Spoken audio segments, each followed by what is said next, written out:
Shabbat Shalom, everybody.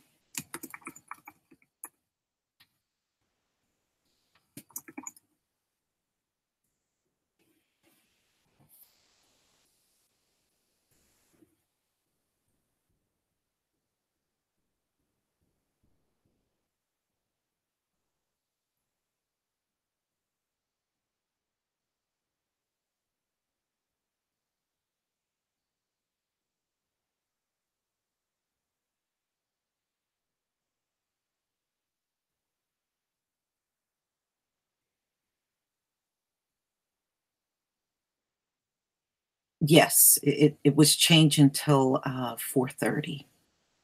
So Shabbat Shalom, everybody that's entering the room. I actually got some updates on Amber Geiger, which I'm going to do after we're done with the live stream. I'm going to do a video. She was indeed, which we already kind of knew, she was a hardcore racist.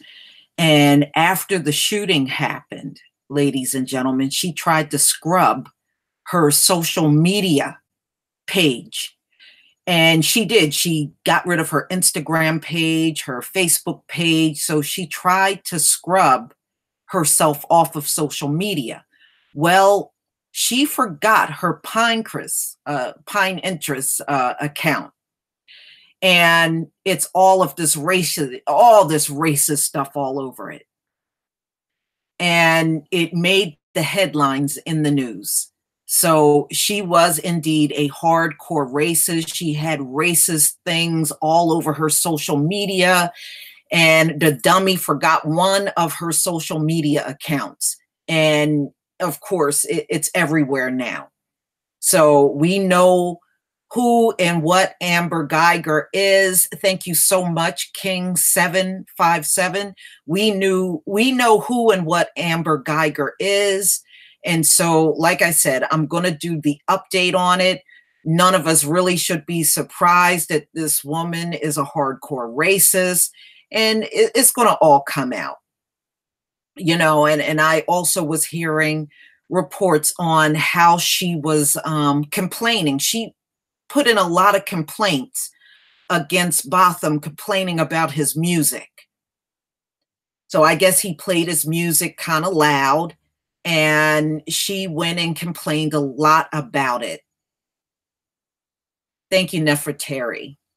And, you know, yeah. So now, yeah, all of her racist comments are, you know, published. It's been published in different newspapers.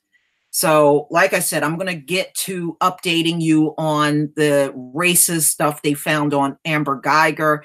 You know, I guess it's the high IQ that made her forget about one of her social media accounts, and now we can expose her for what she really is. I know you, the True Royal Family, I know you've been doing a lot of updates on this story as well.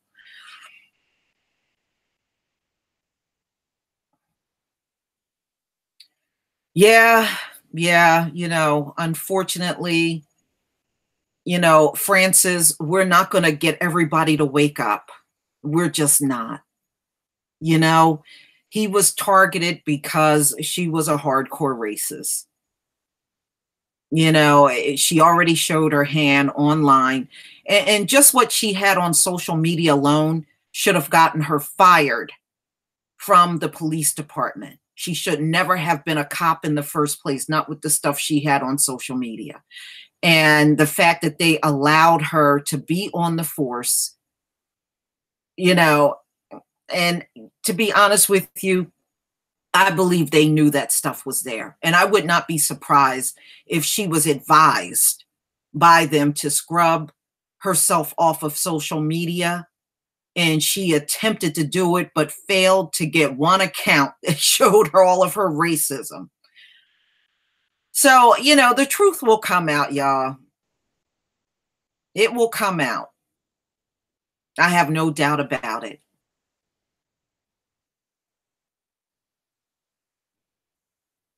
Yeah, it's more reason why we need to stay away. It really is. Separation is exactly what we all need to be doing. Unfortunately, I don't care how much evidence you show some of our people, they are hell bent on being around them. Hey, let them go right ahead and suffer the same fate as far as I'm concerned. Let them go right ahead. Here, I'll give you I'll post the link. I'm here today to talk about. Let's see here.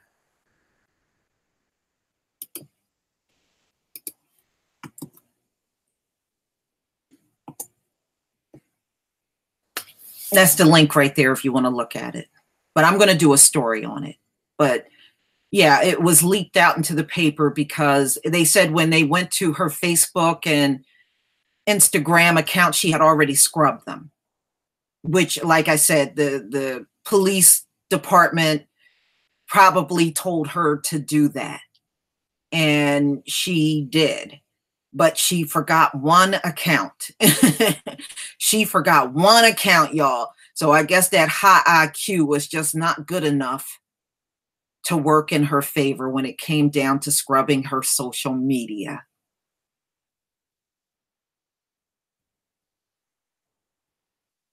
But as I stated before, don't be surprised. I mean, these things are to be expected.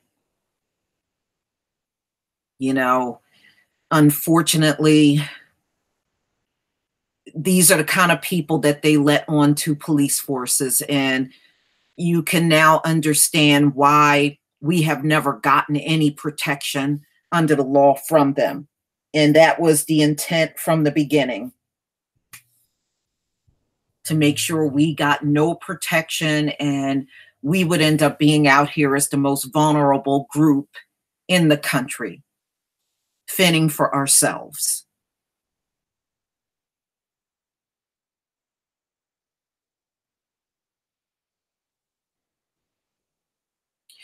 Well, you know what, True Royal? Unfortunately, police unions have showed us no matter what dirt you dig up on these folks, they stick by them. It's got to be super bad for them to walk away.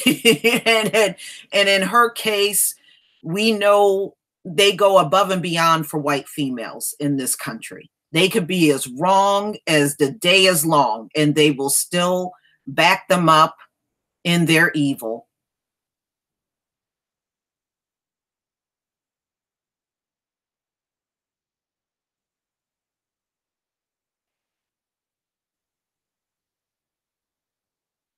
Yeah.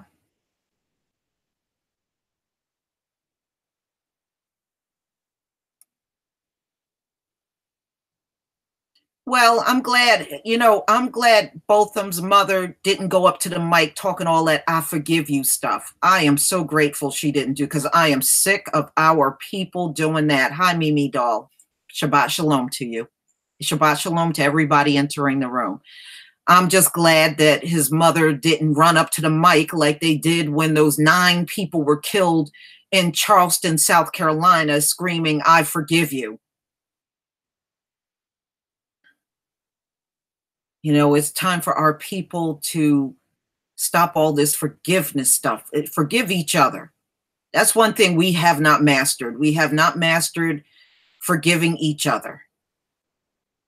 But unfortunately, we will jump up and forgive the enemy before we forgive our own. And that is the truth.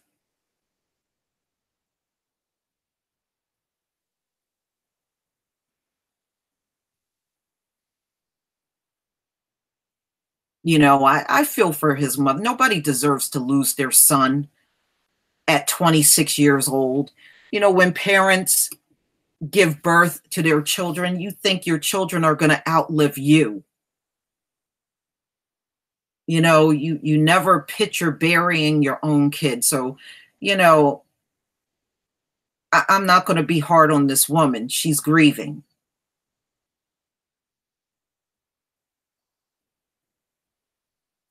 Yeah, his mother did call her a devil. Yeah, yeah, yeah. Bothan's mother did call um, Amber Geiger the devil. Yes, she did. I heard that in the press conference.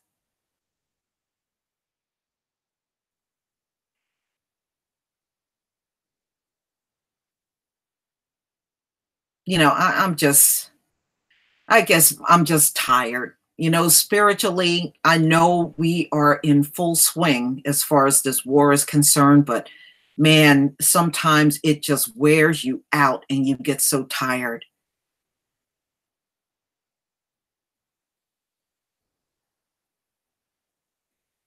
Yeah, you know, his mother called her a devil, and I'm glad, you know, I heard the sister and the brother speak, and they didn't talk all that forgiveness stuff either.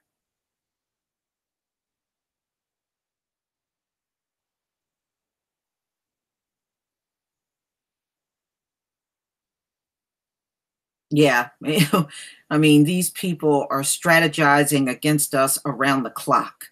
So no, you know, we have to always be alert at what's going on. I posted a video just before coming on.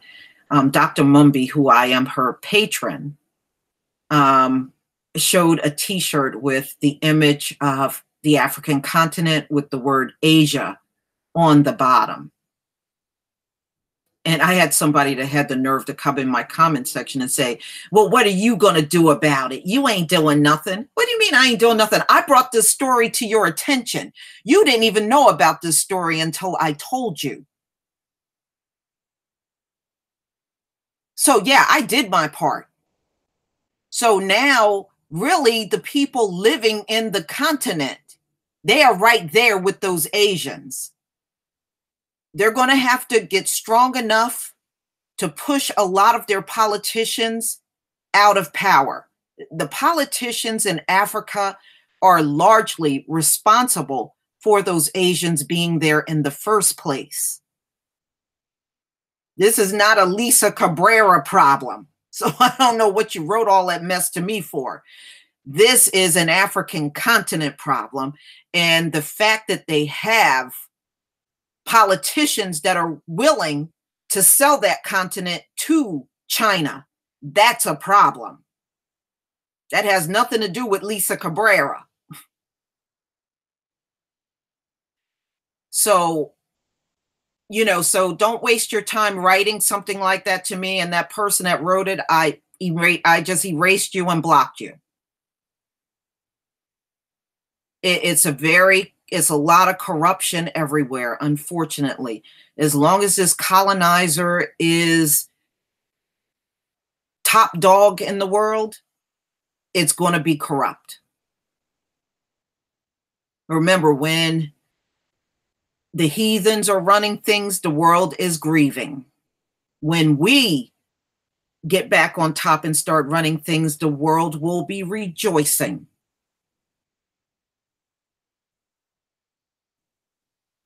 Okay, it even said when we get back in power, the people on earth are going to admit that things are better now that we are back on top. And it will be better. You know, this is why the Most High is lowering their birth rate. And I have a video coming out about the birth rate coming up tomorrow. And he's got to do away with these people. They got to go extinct, because this is the only way to turn everything around on this earth. These folks are showing us they're never going to change. And this is not how we want our future to be. You know, if these folks are in power for another 1,000 years, I'm just saying this as a scenario, then all they're going to do is keep oppression going for another 1,000 years. And who the hell wants that? Who the hell wants another 1,000 years of oppression? Nobody wants that. No one. So they must be taken off of this planet, and they are, as we speak. And their numbers are dwindling at such an alarming rate. it's scaring the hell out of them. And this has a lot to do with why they are acting so crazy in public. If you notice, they are just getting crazier out in public. And unfortunately, it's going to continue to get crazy because they know their time is up. They know this is really, truly the end.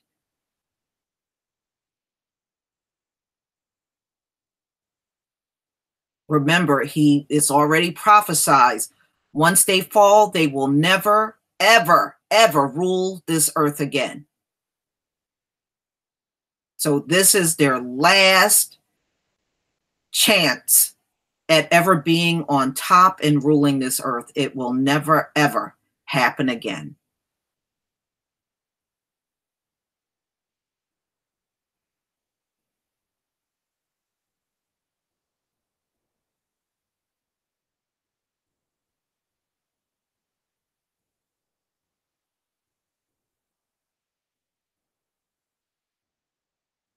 Yeah, well, they are already hardened. They were hardened in their hearts from day one in this country. Look at how they came in the country. That should tell you right there you were not dealing with you weren't dealing with anybody with a conscience at all.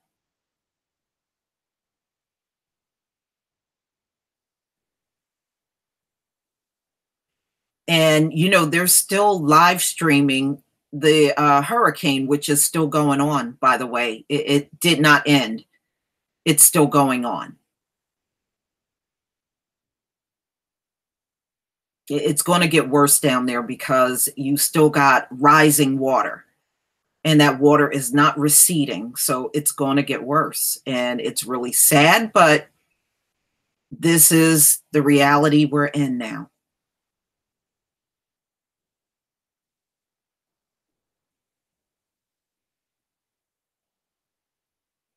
Oh yeah, you're right, Paulette. It is an ancient hatred. This is a hatred that has been going on, ladies and gentlemen, for thousands of years. This just it did not just start. Thank you very much, Gregory. Thank you.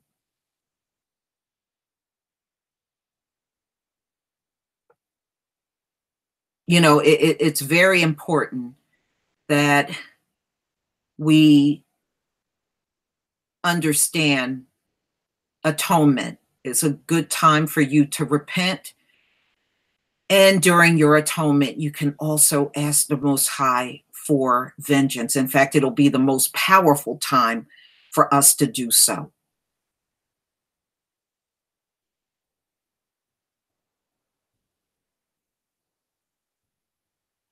Well, Francis, there's nothing wrong with that. In this world, they try to make us feel like only thing we're supposed to do is be happy all the time. We're not supposed to hate. We're not supposed to feel sad. We're not supposed that is not even normal. We're not animals. Of course, we're going to hate, just like every animal on this earth hates. The Most High even has in the Bible that he hate Esau. I mean, come on. So if our heavenly Father who created us hate, what makes you think we wouldn't hate? And righteous hate is not wrong.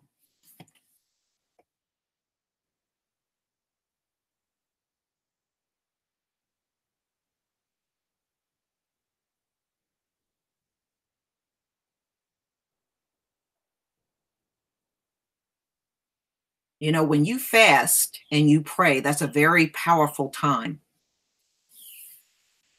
Oh, there is one more thing, and I'll have to do this in a separate video because it's an error that I made when I was going over the map. Now, south and north, that is correct. But east and west did not change. Okay, so you're still going to face the same east that you were doing before. East and west did not change. The only thing that changed on the map was south and north. But I will do a separate video. It was my error, so I will make the correction.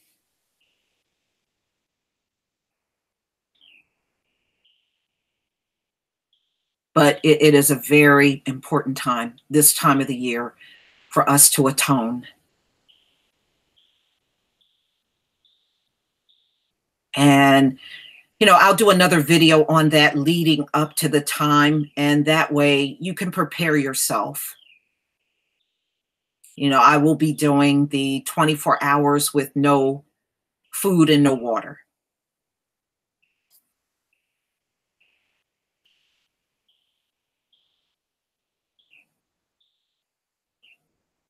Yeah, yeah. You know what? Isn't it amazing how we are so hated, but they want everything that we have? Everything that we have, they want it, but we are so hated. Now, you got China going after the continent of Africa. But, they won't succeed because remember, ladies and gentlemen, the Most High said after this captivity, there will be no more captivities for the children of Israel. So the Asians can't go in there and put Africa in captivity. I saw some of that in the comment section. No, there will be no more captivities. This captivity that we did, our forefathers did, this is it. It's the absolute last captivity. So no, Asia will not be going and putting our people in captivity and selling them and all that. No, that's not going to happen. And there is nothing written in the Torah or Bible that states that Moab is going to put us into slavery. It's not there. So if you make comments like that, it's kind of blasphemous, and what you're saying is the Most High is wrong. So be careful about the things that you post. We are not getting put in captivity by Moab. It's not going to happen.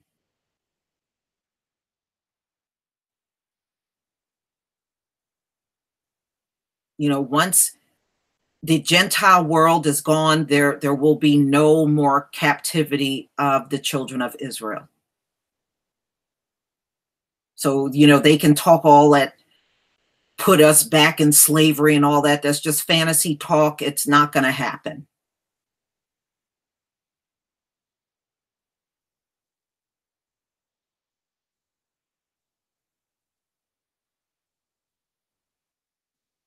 The African people, somehow they're going to have to try to unite enough, or it don't even have to be the whole continent, but enough of the countries come together where they can start squeezing those Asians out of there, because we should see what their intentions are.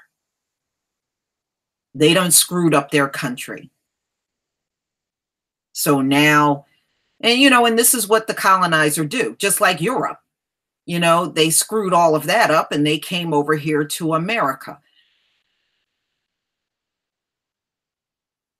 And they don't have no resources. Just understand that. Europe has no resources. America has no resources. This is why you're seeing this back and forth between China and the US over Africa. See, Trump in one instance called Africa a shithole, and then in another instance, he sent Rex Tillerson over there to do damage control before he fired him. So no matter how much they act like they don't care about Africa, they know they can't truly cut ties with Africa. If they do, that's suicide for all of these Western nations that have no resources.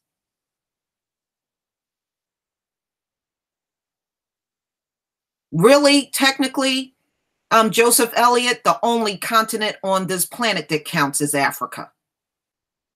Seriously, the only continent on this planet that counts is Africa.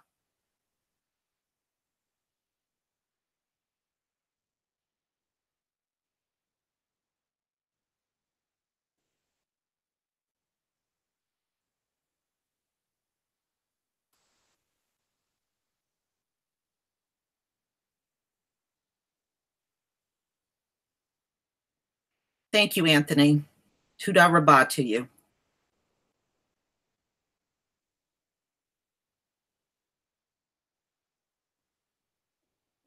Okay.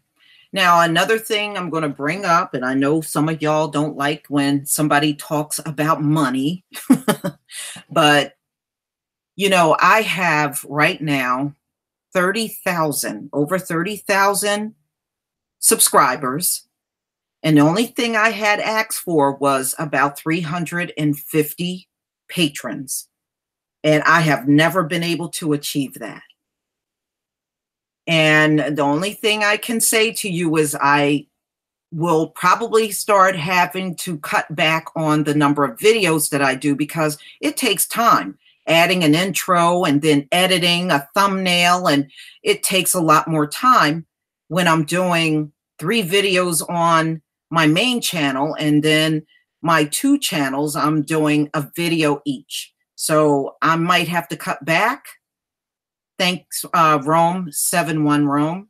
So I may have to start cutting back on the amount of videos that I do on a regular basis because it's a lot of work. When you start editing, it becomes a lot of work. Thank you. It's nice to have 30,000. Thank you, Joseph Elliott. So we're going to pick up from where we left off. We were on the Book of Jasher. And I believe we left off, I wrote it down at chapter 15. So let me see if I can get that set up. And then I'll share my screen. Just give me a moment here.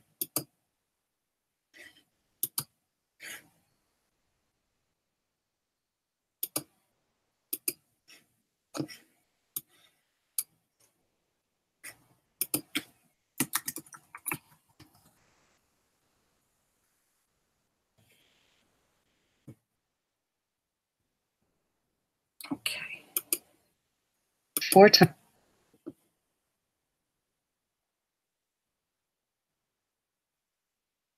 All right.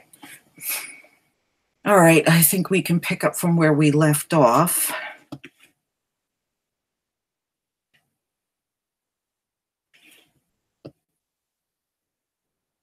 All right.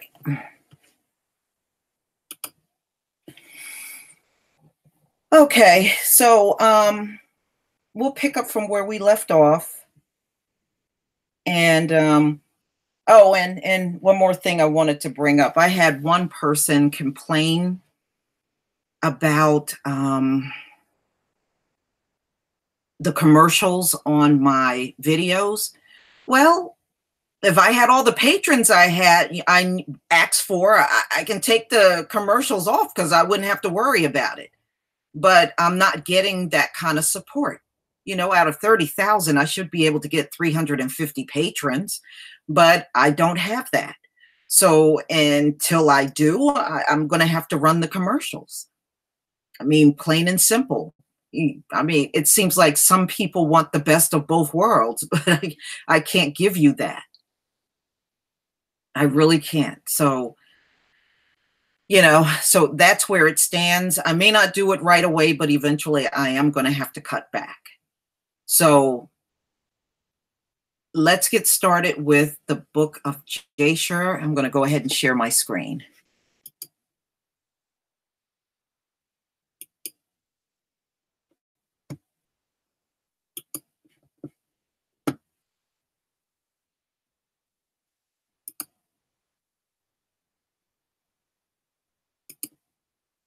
Let's see.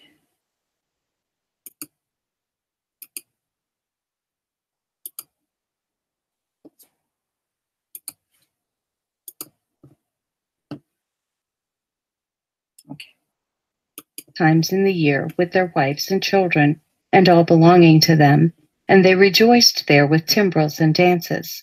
And in the time of rejoicing they would all rise and lay hold of their neighbors' wives, and some the virgin daughters of their neighbors, and they enjoyed them. And each man saw his wife and daughter in the hands of his neighbor, and did not say a word. And they did so from morning to night, and they afterward returned home, each man to his house, and each woman to her tent.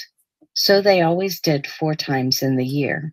Also, when a stranger came into their cities and brought goods which he had purchased with a view to dispose of there, The people of these cities would assemble, men, women, and children, young and old, and go to the man and take his goods by force, giving a little to each man until there was an end to all the goods of the owner which he had brought into the land.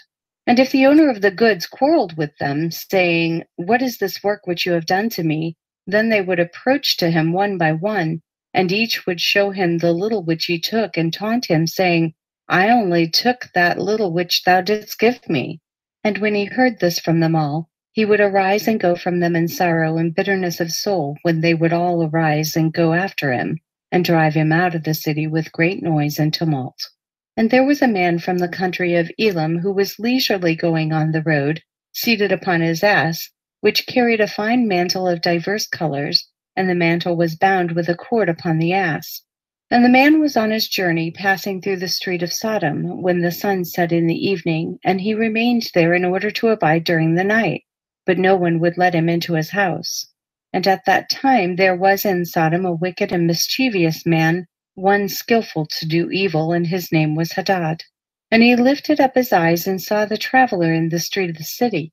And he came to him and said, "Whence comest thou, and whither dost thou go?" And the man said to him, "I am traveling from Hebron to Elam, where I belong. And as I passed, the sun set, and no one would suffer me to enter his house, though I had bread and water, and also straw and provender for my ass, and am short of nothing." And Hadad answered and said to him, "All that thou shalt want shall be supplied by me, but in the street thou shalt not abide all night." And Hadad brought him to his house.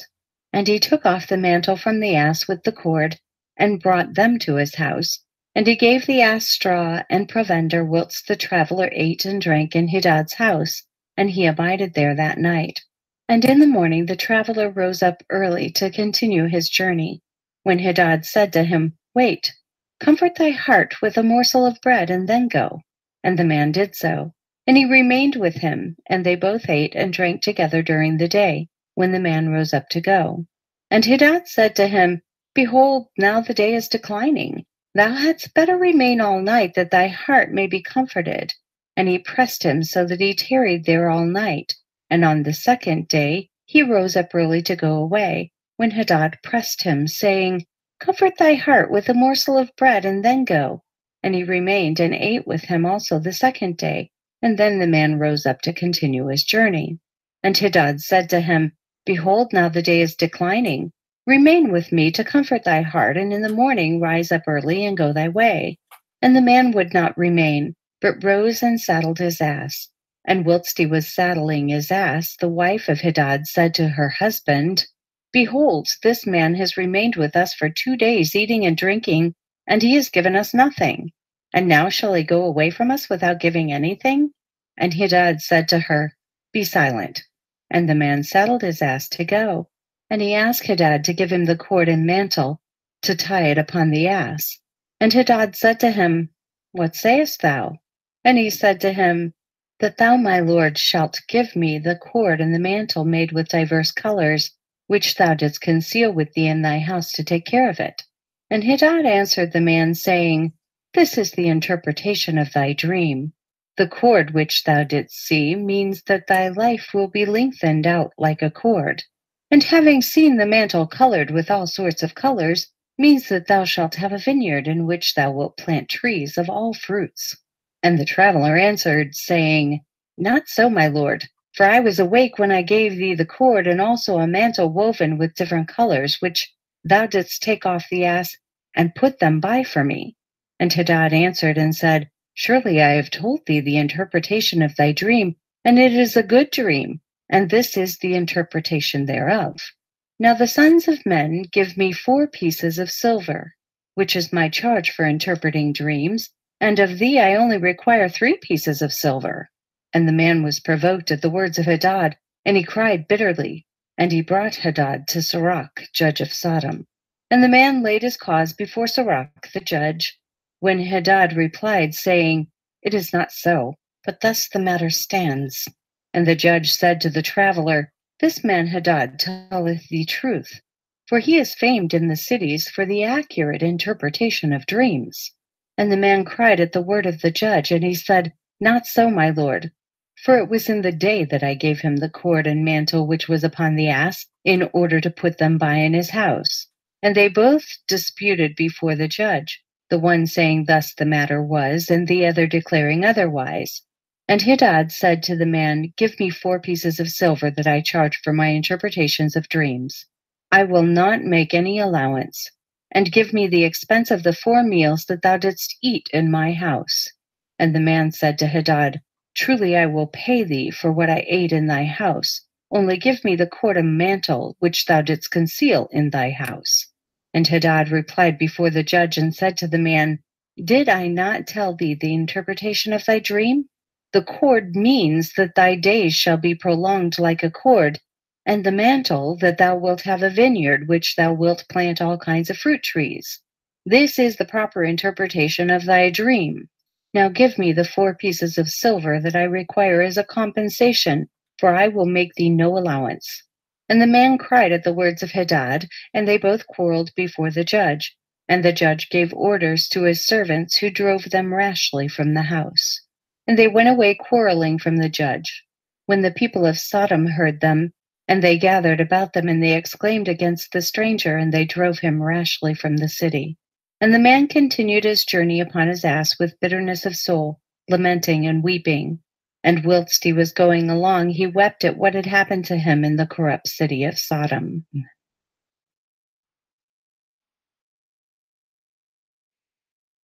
Chapter 19. And the cities of Sodom had 4 judges to 4 cities, and these were their names: Sirach in the city of Sodom, Sharkad in Gomorrah, Zabnak in Admah, and Menon in Zeboim. And Eleazar, Abram's servant, applied to them different names, and he converted Sirach to Shakra, Sharkad to Shakrura, Zabnak to Kezobim, and Menon to Metzlodin. And by desire of their 4 judges, the people of Sodom and Gomorrah had beds erected in the streets of the cities. And if a man came to these places, they laid hold of him and brought him to one of their beds, and by force made him to lie in them. And as he lay down, 3 men would stand at his head and 3 at his feet, and measure him by the length of the bed. And if the man was less than the bed, these 6 men would stretch him at each end, and when he cried out to them, they would not answer him. And if he was longer than the bed, then they would draw together the 2 sides of the bed at each end until the man had reached the gates of death. And if he continued to cry out to them, they would answer him, saying, Thus shall it be done to a man that cometh into our land. And when men heard all these things that the people of the cities of Sodom did, they refrained from coming there. And when a poor man came to their land, they would give him silver and gold, and cause a proclamation in the whole city not to give him a morsel of bread to eat. And if the stranger should remain there some days and die from hunger, not having been able to obtain a morsel of bread, then at his death all the people of the city would come and take their silver and gold which they had given to him. And those that could recognize the silver or gold which they had given him took it back. And at his death they also stripped him of his garments, and they would fight about them. And he that prevailed over his neighbor took them.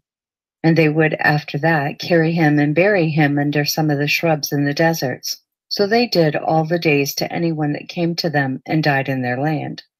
And in the course of time, Sarah sent Eleazar to Sodom to see Lot and inquire after his welfare.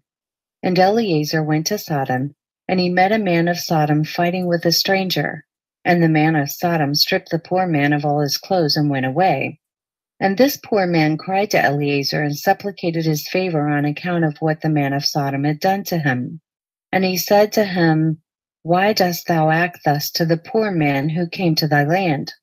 And the man of Sodom answered Eleazar, saying, Is this man thy brother? Or have the people of Sodom made thee a judge this day, that thou speakest about this man? And Eleazar strove with the man of Sodom on account of the poor man. And when Eleazar approached to recover the poor man's clothes from the man of Sodom, he hastened and with a stone smote Eleazar in the forehead. And the blood flowed copiously from Eleazar's forehead. And when the man saw the blood, he caught hold of Eleazar, saying, Give me my hire for having rid thee of this bad blood that was in thy forehead, for such is the custom and the law in our land. And Eleazar said to him, Thou hast wounded me, and requirest me to pay thee thy hire? And Eleazar would not hearken to the words of the man of Sodom. And the man laid hold of Eleazar, and brought him to Shachra, the judge of Sodom, for judgment. And the man spoke to the judge, saying, I beseech thee, my lord, thus has this man done. For I smote him with a stone, that the blood flowed from his forehead, and he is unwilling to give me my hire. And the judge said to Eleazar, This man speaketh truth to thee. Give him his hire, for this is the custom in our land. And Eleazar heard the words of the judge, and he lifted up a stone and smote the judge. And the stone struck on his forehead, and the blood flowed copiously from the forehead of the judge. And Eleazar said, If this then is the custom in your land, give thou unto this man what I should have given him, for this has been thy decision, thou didst decree it. And Eleazar left the man of Sodom with the judge, and he went away. And when the kings of Elam had made war with the kings of Sodom, the kings of Elam captured all the property of Sodom, and they took Lot captive with his property. And when it was told to Abraham, he went and made war with the kings of Elam, and he recovered from their hands all the property of Lot, as well as the property of Sodom. At that time the wife of Lot bare him a daughter, and he called her name Paltith, saying, because God had delivered him and his whole household from the kings of Elam. And Paltith, daughter of Lot, grew up, and one of the men of Sodom took her for a wife. And a poor man came into the city to seek a maintenance, and he remained in the city some days. And all the people of Sodom caused a proclamation of their custom not to give this man a morsel of bread to eat, until he dropped dead upon the earth, and they did so. And Paltith, the daughter of Lot, saw this man lying in the street starved with hunger, and no one would give him anything to keep him alive, and he was just upon the point of death. And her soul was filled with pity on account of the man, and she fed him secretly with bread for many days. And the soul of this man was revived. For when she went forth to fetch water, she would put the bread in the water pitcher. And when she came to the place where the poor man was, she took the bread from the pitcher and gave it him to eat. So she did many days. And all the people of Sodom and Gomorrah wondered how this man could bear starvation for so many days. And they said to each other, This can only be that he eats and drinks, for no man can bear starvation for so many days or live as this man has, without even his countenance changing. And 3 men concealed themselves in a place where the poor man was stationed, to know who it was that brought him bread to eat. And Paltith, daughter of Lot, went forth that day to fetch water. And she put bread into her pitcher of water, and she went to draw water by the poor man's place. And she took out the bread from the pitcher and gave it to the poor man, and he ate it. And the 3 men saw what Paltith did to the poor man, and they said to her, It is thou then who hast supported him, and therefore has he not starved, nor changed in appearance, nor died like the rest. And the 3 men went out of the place in which they were concealed, and they seized Paltith and the bread which was in the poor man's hand. And they took Paltith and brought her before their judges, and they said to them, Thus did she do, and it is she who supplied the poor man with bread. Therefore did he not die all this time. Now therefore declare to us the punishment due to this woman for having transgressed our law. And the people of Sodom and Gomorrah assembled and kindled a fire in the street of the city, and they took the woman and cast her into the fire, and she was burned to ashes. And in the city of Admah there was a woman to whom they did the like.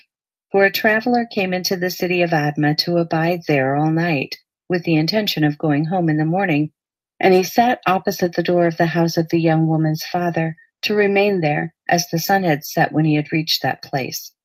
And the young woman saw him sitting by the door of the house. And he asked her for a drink of water. And she said to him, Who art thou?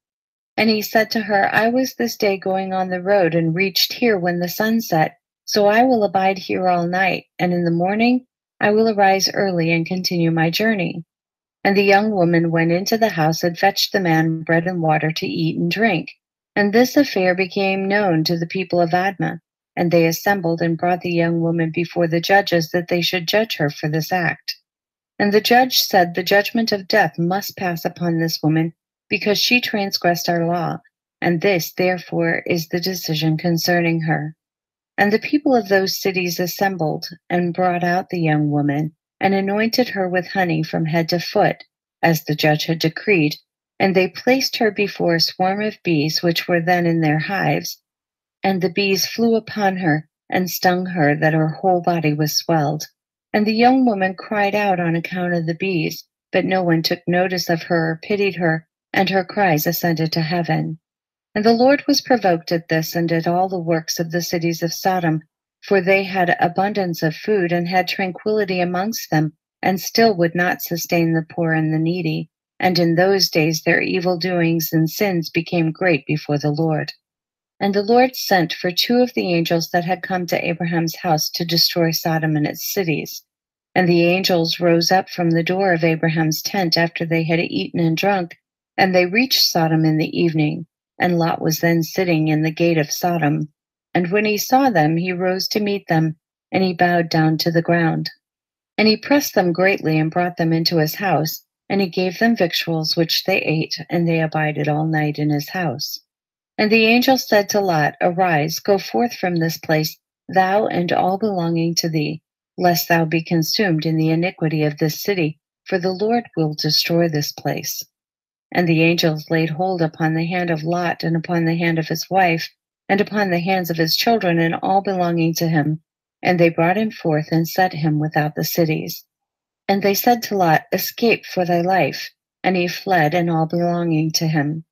Then the Lord rained upon Sodom, and upon Gomorrah, and upon all these cities brimstone and fire from the Lord out of heaven.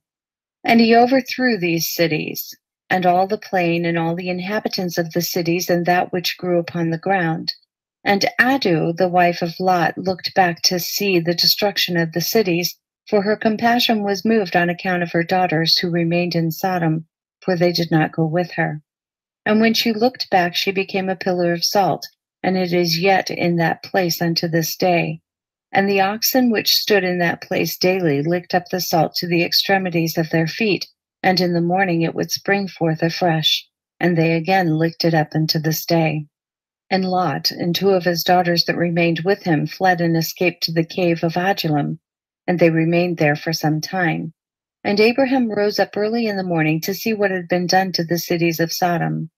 And he looked and beheld the smoke of the cities going up like the smoke of a furnace. And Lot and his two daughters remained in the cave, and they made their father drink wine. And they lay with him, for they said there was no man upon the earth that could raise up seed from them, for they thought that the whole earth was destroyed. And they both lay with their father, and they conceived and bare sons. And the firstborn called the name of her son Moab, saying, From my father did I conceive him. He is the father of the Moabites unto this day.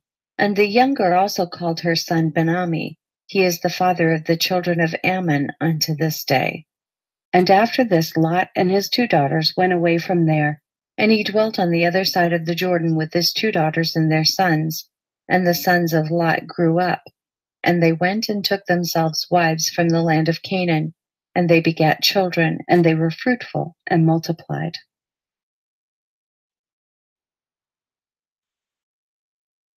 Chapter 20. And at that time Abraham journeyed from the plain of Mamre, and he went to the land of the Philistines, and he dwelt in Gerar. It was in the 25th year of Abraham's being in the land of Canaan, and the 100th year of the life of Abraham, that he came to Gerar in the land of the Philistines. And when they entered the land, he said to Sarah his wife, Say thou art my sister to any one that shall ask thee, in order that we may escape the evil of the inhabitants of the land. And as Abraham was dwelling in the land of the Philistines, the servants of Abimelech, king of the Philistines, saw that Sarah was exceedingly beautiful, and they asked Abraham concerning her, and he said, She is my sister. And the servants of Abimelech went to Abimelech, saying, A man from the land of Canaan is come to dwell in the land, and he has a sister that is exceeding fair. And Abimelech heard the words of his servants who praised Sarah to him. And Abimelech sent his officers, and they brought Sarah to the king. And Sarah came to the house of Abimelech, and the king saw that Sarah was beautiful, and she pleased him exceedingly. And he approached her and said to her, "What is that man to thee, with whom thou didst come to our land?" And Sarah answered and said, "He is my brother, and we came from the land of Canaan to dwell wherever we could find a place." And Abimelech said to Sarah, "Behold, my land is before thee. Place thy brother in any part of this land that pleases thee, and it will be our duty to exalt and elevate him above all the people of the land, since he is thy brother." And Abimelech sent for Abraham, and Abraham came to Abimelech. And Abimelech said to Abraham, "Behold, I have given orders that thou shalt be honored as thou desirest, on account of thy sister Sarah." And Abraham went forth from the king, and the king's present followed him. As at evening time before men lie down to rest, the king was sitting upon his throne, and a deep sleep fell upon him, and he lay upon the throne and slept till morning. And he dreamed that an angel of the Lord came to him with a drawn sword in his hand, and the angel stood over Abimelech, and wished to slay him with the sword. And the king was terrified in his dream, and said to the angel, "In what have I sinned against thee, that thou comest to slay me with thy sword?" And the angel answered and said to Abimelech, "Behold, thou diest on account of the woman which thou didst yesternight bring to thy house. For she is a married woman, the wife of Abraham who came to thy house. Now therefore return that man his wife, for she is his wife. And shouldst thou not return her, know that thou wilt surely die, thou and all belonging to thee." And on that night there was a great outcry in the land of the Philistines. And the inhabitants of the land saw the figure of a man standing with a drawn sword in his hand, and he smote the inhabitants of the land with the sword. Yea, he continued to smite them. And the angel of the Lord smote the whole land of the Philistines on that night, and there was a great confusion on that night and on the following morning. And every womb was closed, and all their issues, and the hand of the Lord was upon them on account of Sarah, wife of Abraham, whom Abimelech had taken. And in the morning Abimelech rose with terror and confusion and with a great dread. And he sent and had his servants called in, and he related his dream to them, and the people were greatly afraid. And one man standing amongst the servants of the king answered the king, saying, "O sovereign king, restore this woman to her husband, for he is her husband. For the like happened to the king of Egypt when this man came to Egypt." And he said concerning his wife, "She is my sister, for such is his manner of doing when he cometh to dwell in the land in which he is a stranger." And Pharaoh sent and took this woman for a wife, and the Lord brought upon him grievous plagues until he returned the woman to her husband.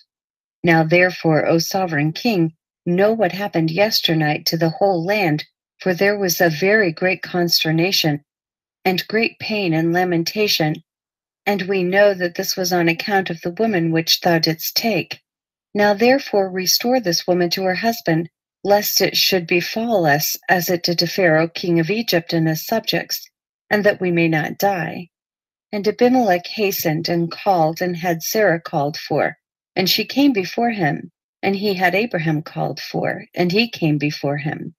And Abimelech said to them, "What is this work you've been doing in saying you are brother and sister? And I took this woman for a wife." And Abraham said, "Because I thought I should suffer death on account of my wife." And Abimelech took flocks and herds, and men servants and maid servants, and 1,000 pieces of silver, and he gave them to Abraham, and he returned Sarah to him. And Abimelech said to Abraham, "Behold, the whole land is before thee. Dwell in it wherever thou shalt choose."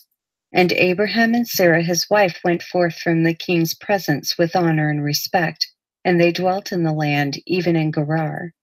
And all the inhabitants of the land of the Philistines and the king's servants were still in pain, through the plague which the angel had inflicted upon them the whole night on account of Sarah. And Abimelech sent for Abraham, saying, "Pray now for thy servants to the Lord thy God, that he may put away this mortality from amongst us." And Abraham prayed on account of Abimelech and his subjects. And the Lord heard the prayer of Abraham, and he healed Abimelech and all his subjects.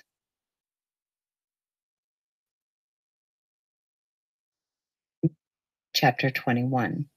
And it was at that time, at the end of a year and 4 months of Abraham's dwelling in the land of the Philistines, in Gerar, that God visited Sarah, and the Lord remembered her, and she conceived and bare a son to Abraham. And Abraham called the name of the son which was born to him, which Sarah bare to him, Isaac. And Abraham circumcised his son Isaac at 8 days old, as God had commanded Abraham to do unto his seed after him. And Abraham was 100, and Sarah 90 years old when Isaac was born to them. And the child grew up, and he was weaned. And Abraham made a great feast upon the day that Isaac was weaned.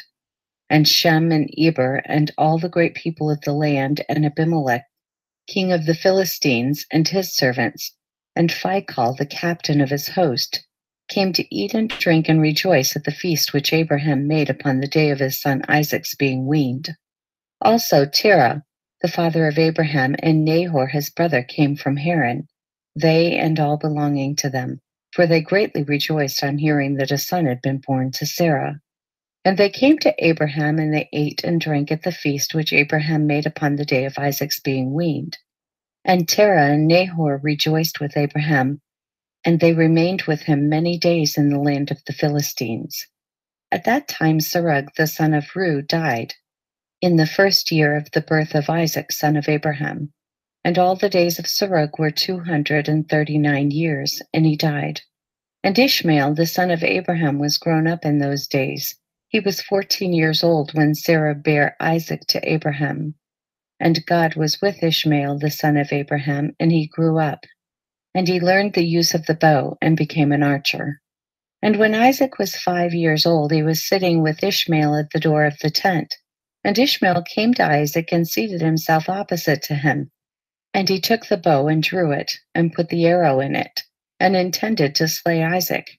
And Sarah saw the act which Ishmael desired to do to her son Isaac, and it grieved her exceedingly on account of her son. And she sent for Abraham and said to him, Cast out this bondwoman and her son, for her son shall not be heir with my son, for thus did he seek to do unto him this day. And Abraham hearkened to the voice of Sarah, and he rose up early in the morning, and he took 12 loaves and a bottle of water which he gave to Hagar, and sent her away with her son. And Hagar went with her son to the wilderness. And they dwelt in the wilderness of Paran with the inhabitants of the wilderness. And Ishmael was an archer, and he dwelt in the wilderness a long time. And he and his mother afterward went to the land of Egypt, and they dwelt there. And Hagar took a wife for her son from Egypt, and her name was Meribah. And the wife of Ishmael conceived and bare 4 sons and 2 daughters. And Ishmael and his mother and his wife and children afterward went and returned to the wilderness. And they made themselves tents in the wilderness in which they dwelt. And they continued to travel and then to rest monthly and yearly. And God gave Ishmael flocks and herds and tents on account of Abraham his father, and the man increased in cattle. And Ishmael dwelt in deserts and in tents, traveling and resting for a long time, and he did not see the face of his father. And in some time after, Abraham said to Sarah his wife, I will go and see my son Ishmael, for I have a desire to see him, for I have not seen him for a long time. And Abraham rode upon one of his camels to the wilderness to seek his son Ishmael, for he heard that he was dwelling in a tent in the wilderness with all belonging to him. And Abraham went to the wilderness, and he reached the tent of Ishmael about noon. And he asked after Ishmael. And he found the wife of Ishmael sitting in the tent with her children, and Ishmael her husband and his mother were not with them. And Abraham asked the wife of Ishmael, saying, Where has Ishmael gone? And she said, He has gone to the field to hunt. And Abraham was still mounted upon the camel, for he would not get off to the ground, as he had sworn to his wife Sarah that he would not get off from the camel. And Abraham said to Ishmael's wife, My daughter, give me a little water that I may drink, for I am fatigued from the journey. And Ishmael's wife answered and said to Abraham, We have neither water nor bread. And she continued sitting in the tent, and did not notice Abraham, neither did she ask him who he was. But she was beating her children in the tent, and she was cursing them. And she also cursed her husband Ishmael, and reproached him, And Abraham heard the words of Ishmael's wife to her children, and he was very angry and displeased. And Abraham called to the woman to come out to him from the tent, and the woman came and stood opposite to Abraham, for Abraham was still mounted upon the camel. And Abraham said to Ishmael's wife, When thy husband Ishmael returneth home, say these words to him. A very old man from the land of the Philistines came hither to seek thee. And thus was his appearance and figure. I did not ask him who he was, and seeing thou wast not here, he spoke unto me and said, When Ishmael thy husband returneth, tell him thus did the man say, When thou comest home, put away this nail of the tent which thou hast placed here, and place another nail in its stead.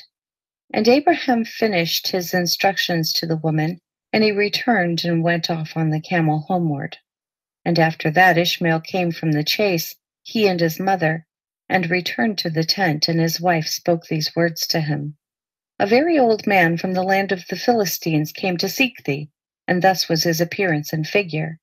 I did not ask him who he was, and seeing thou wast not at home, he said to me, When thy husband cometh home, tell him, Thus saith the old man, Put away the nail of the tent which thou hast placed here, and place another nail in its stead.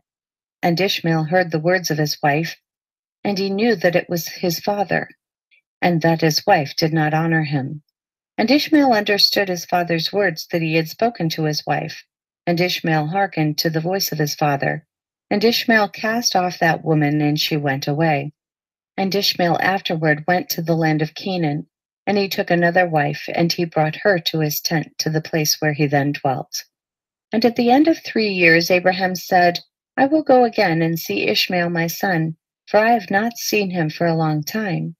And he rode upon his camel and went to the wilderness, and he reached the tent of Ishmael about noon.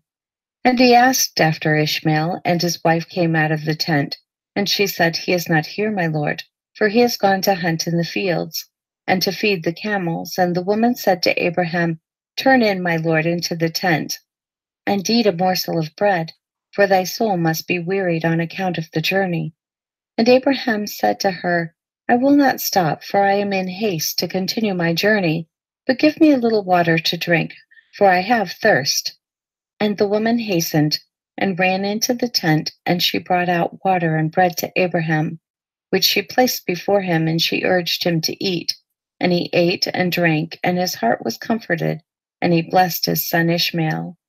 And he finished his meal, and he blessed the Lord, and he said to Ishmael's wife, When Ishmael cometh home, say these words to him. A very old man from the land of the Philistines came hither, and asked after thee, and thou wast not here. And I brought him out bread and water, and he ate and drank, and his heart was comforted. And he spoke these words to me, When Ishmael thy husband cometh home, say unto him, The nail of the tent which thou hast is very good, do not put it away from the tent. And Abraham finished commanding the woman, and he rode off to his home to the land of the Philistines. And when Ishmael came to his tent, his wife went forth to meet him with joy and a cheerful heart. And she said to him, An old man came here from the land of the Philistines, and thus was his appearance. And he asked after thee, and thou wast not here. So I brought out bread and water, and he ate and drank, and his heart was comforted. And he spoke these words to me, When Ishmael thy husband cometh home, say to him, The nail of the tent which thou hast is very good, do not put it away from the tent. And Ishmael knew that it was his father, and that his wife had honored him, and the Lord blessed Ishmael.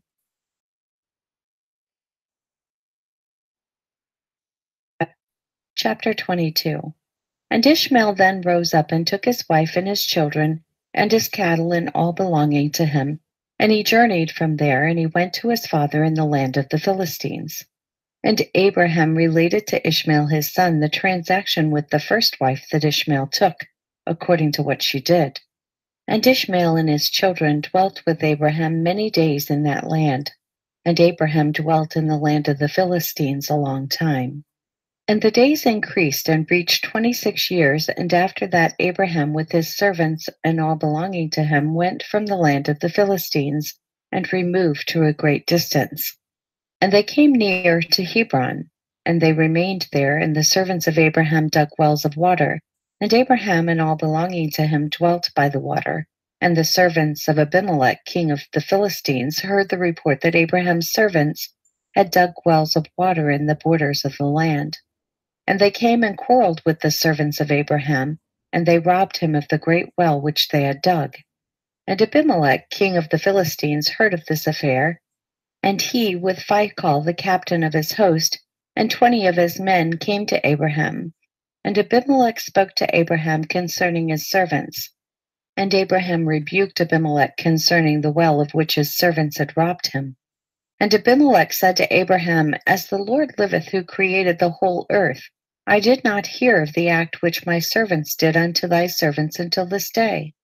And Abraham took 7 ewe lambs and gave them to Abimelech, saying, Take these, I pray thee, from my hands, that it may be a testimony for me that I dug this well. And Abimelech took the 7 ewe lambs which Abraham had given to him, for he had also given him cattle and herds in abundance. And Abimelech swore to Abraham concerning the well. Therefore he called that well Beersheba, for there they both swore concerning it. And they both made a covenant in Beersheba.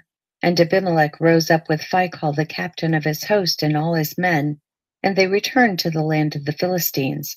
And Abraham and all belonging to him dwelt in Beersheba, and he was in that land a long time.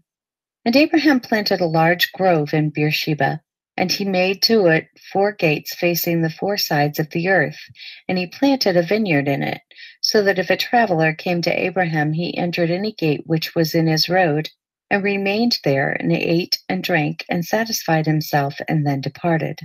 For the house of Abraham was always open to the sons of men that passed and repassed, who came daily to eat and drink in the house of Abraham. And any man who had hunger and came to Abraham's house, Abraham would give him bread that he might eat and drink and be satisfied. And anyone that came naked to his house he would clothe with garments as he might choose, and give him silver and gold, and make known to him the Lord who had created him in the earth. Thus did Abraham all his life. And Abraham and his children and all belonging to him dwelt in Beersheba, and he pitched his tent as far as Hebron. And Abraham's brother Nahor and his father, and all belonging to them dwelt in Haran, for they did not come with Abraham to the land of Canaan. And children were born to Nahor, which Milcah the daughter of Haran, and sister to Sarah, Abraham's wife, bare to him.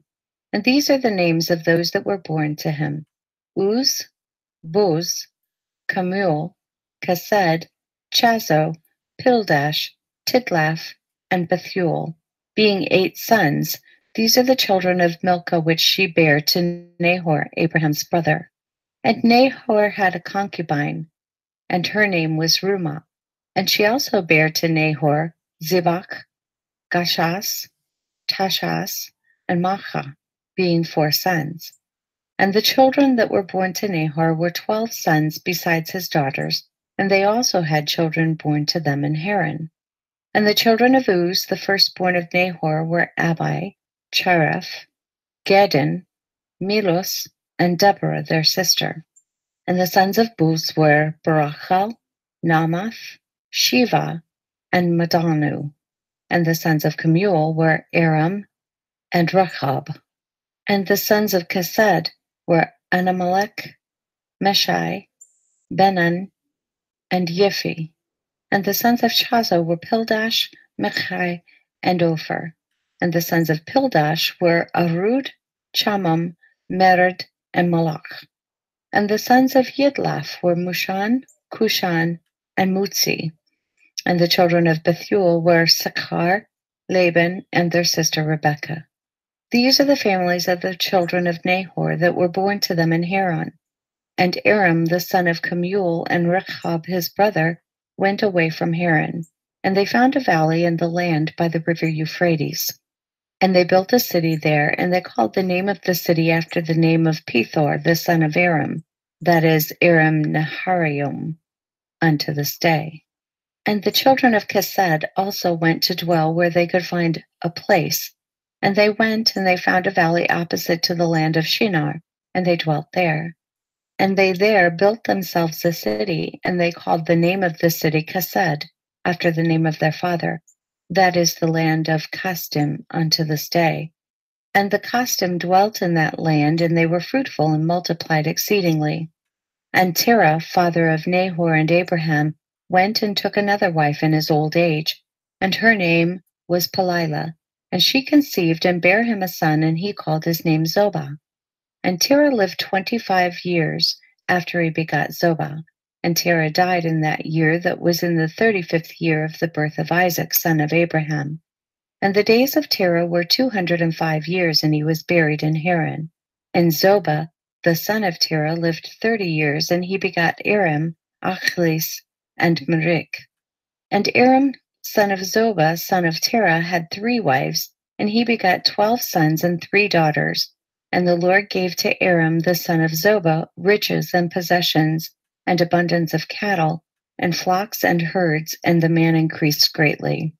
And Aram, the son of Zobah, and his brother, and all his household journeyed from Haran. And they went to dwell where they should find a place, for their property was too great to remain in Haran. For they could not stop in Haran together with their brethren, the children of Nahor. And Aram, the son of Zobah, went with his brethren, and they found a valley at a distance toward the eastern country, and they dwelt there.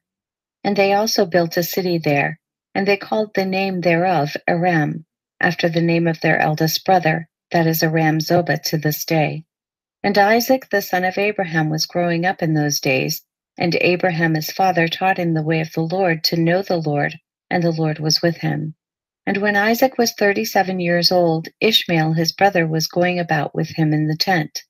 And Ishmael boasted of himself to Isaac, saying, I was 13 years old when the Lord spoke to my father to circumcise us, and I did according to the word of the Lord, which he spoke to my father.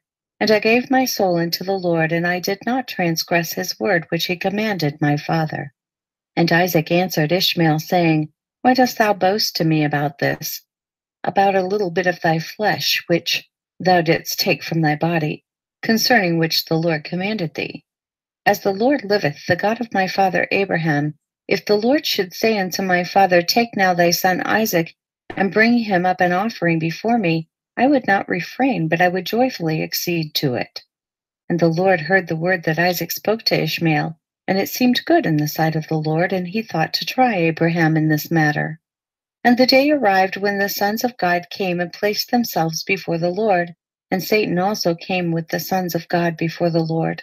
And the Lord said unto Satan, Whence comest thou? And Satan answered the Lord and said, From going to and fro in the earth, and from walking up and down in it. And the Lord said to Satan, What is thy word to me concerning all the children of the earth? And Satan answered the Lord and said, I have seen all the children of the earth who serve thee, and remember thee when they require anything from thee. And when thou givest them the thing which they require from thee, they sit at their ease, and forsake thee, and they remember thee no more. Hast thou seen Abraham the son of Terah, who at first had no children, and he served thee and erected altars to thee wherever he came? And he brought up offerings upon them, and he proclaimed thy name continually to all the children of the earth. And now that his son Isaac is born to him, he has forsaken thee. He has made a great feast for all the inhabitants of the land, and the Lord he has forgotten. For amidst all that he has done, he brought thee no offering, neither burnt offering nor peace offering, neither ox, lamb, nor goat of all that he killed on the day that his son was weaned. Even from the time of his son's birth till now, being 37 years, he built no altar before thee, nor brought up any offering to thee. For he saw that thou didst give what he requested before thee, and he therefore forsook thee. And the Lord said to Satan, Hast thou thus considered my servant Abraham? For there is none like him upon the earth, a perfect and an upright man before me, one that feareth God and avoideth evil. As I live, were I to say unto him, Bring up Isaac thy son before me, he would not withhold him from me, much more if I told him to bring up a burnt offering before me from his flocks or herds. And Satan answered the Lord and said, Speak then now unto Abraham as thou hast said, and thou wilt see whether he will not this day transgress and cast aside thy words.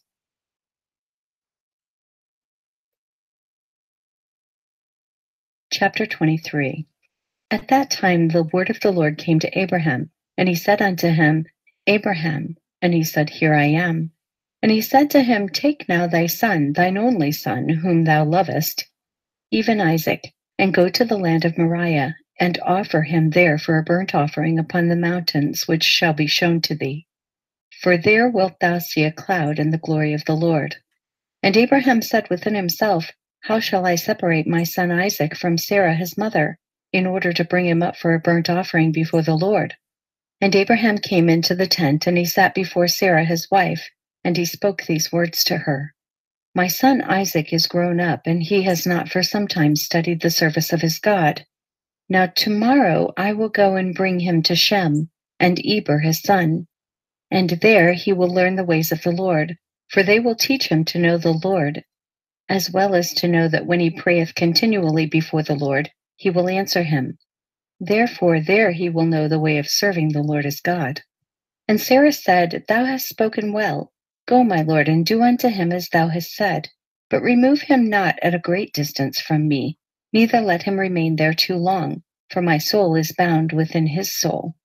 And Abraham said unto Sarah, My daughter, let us pray to the Lord our God that he may do good with us. And Sarah took her son Isaac, and he abided all night with her. And she kissed and embraced him, and gave him instructions till morning. And she said to him, O my son, how can my soul separate itself from thee? And she still kissed him and embraced him, and she gave Abraham instructions concerning him. And Sarah said to Abraham, O my lord, I pray thee, take heed of thy son, and place thine eyes over him, for I have no other son nor daughter but him. O forsake him not. If he be hungry, give him bread, and if he be thirsty, give him water to drink. Do not let him go on foot, neither let him sit in the sun.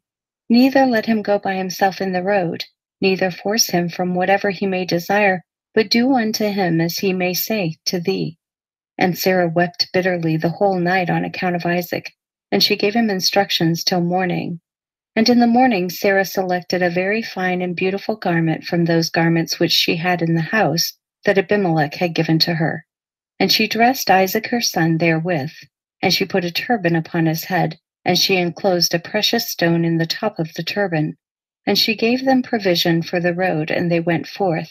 And Isaac went with his father Abraham, and some of their servants accompanied them to see them off the road.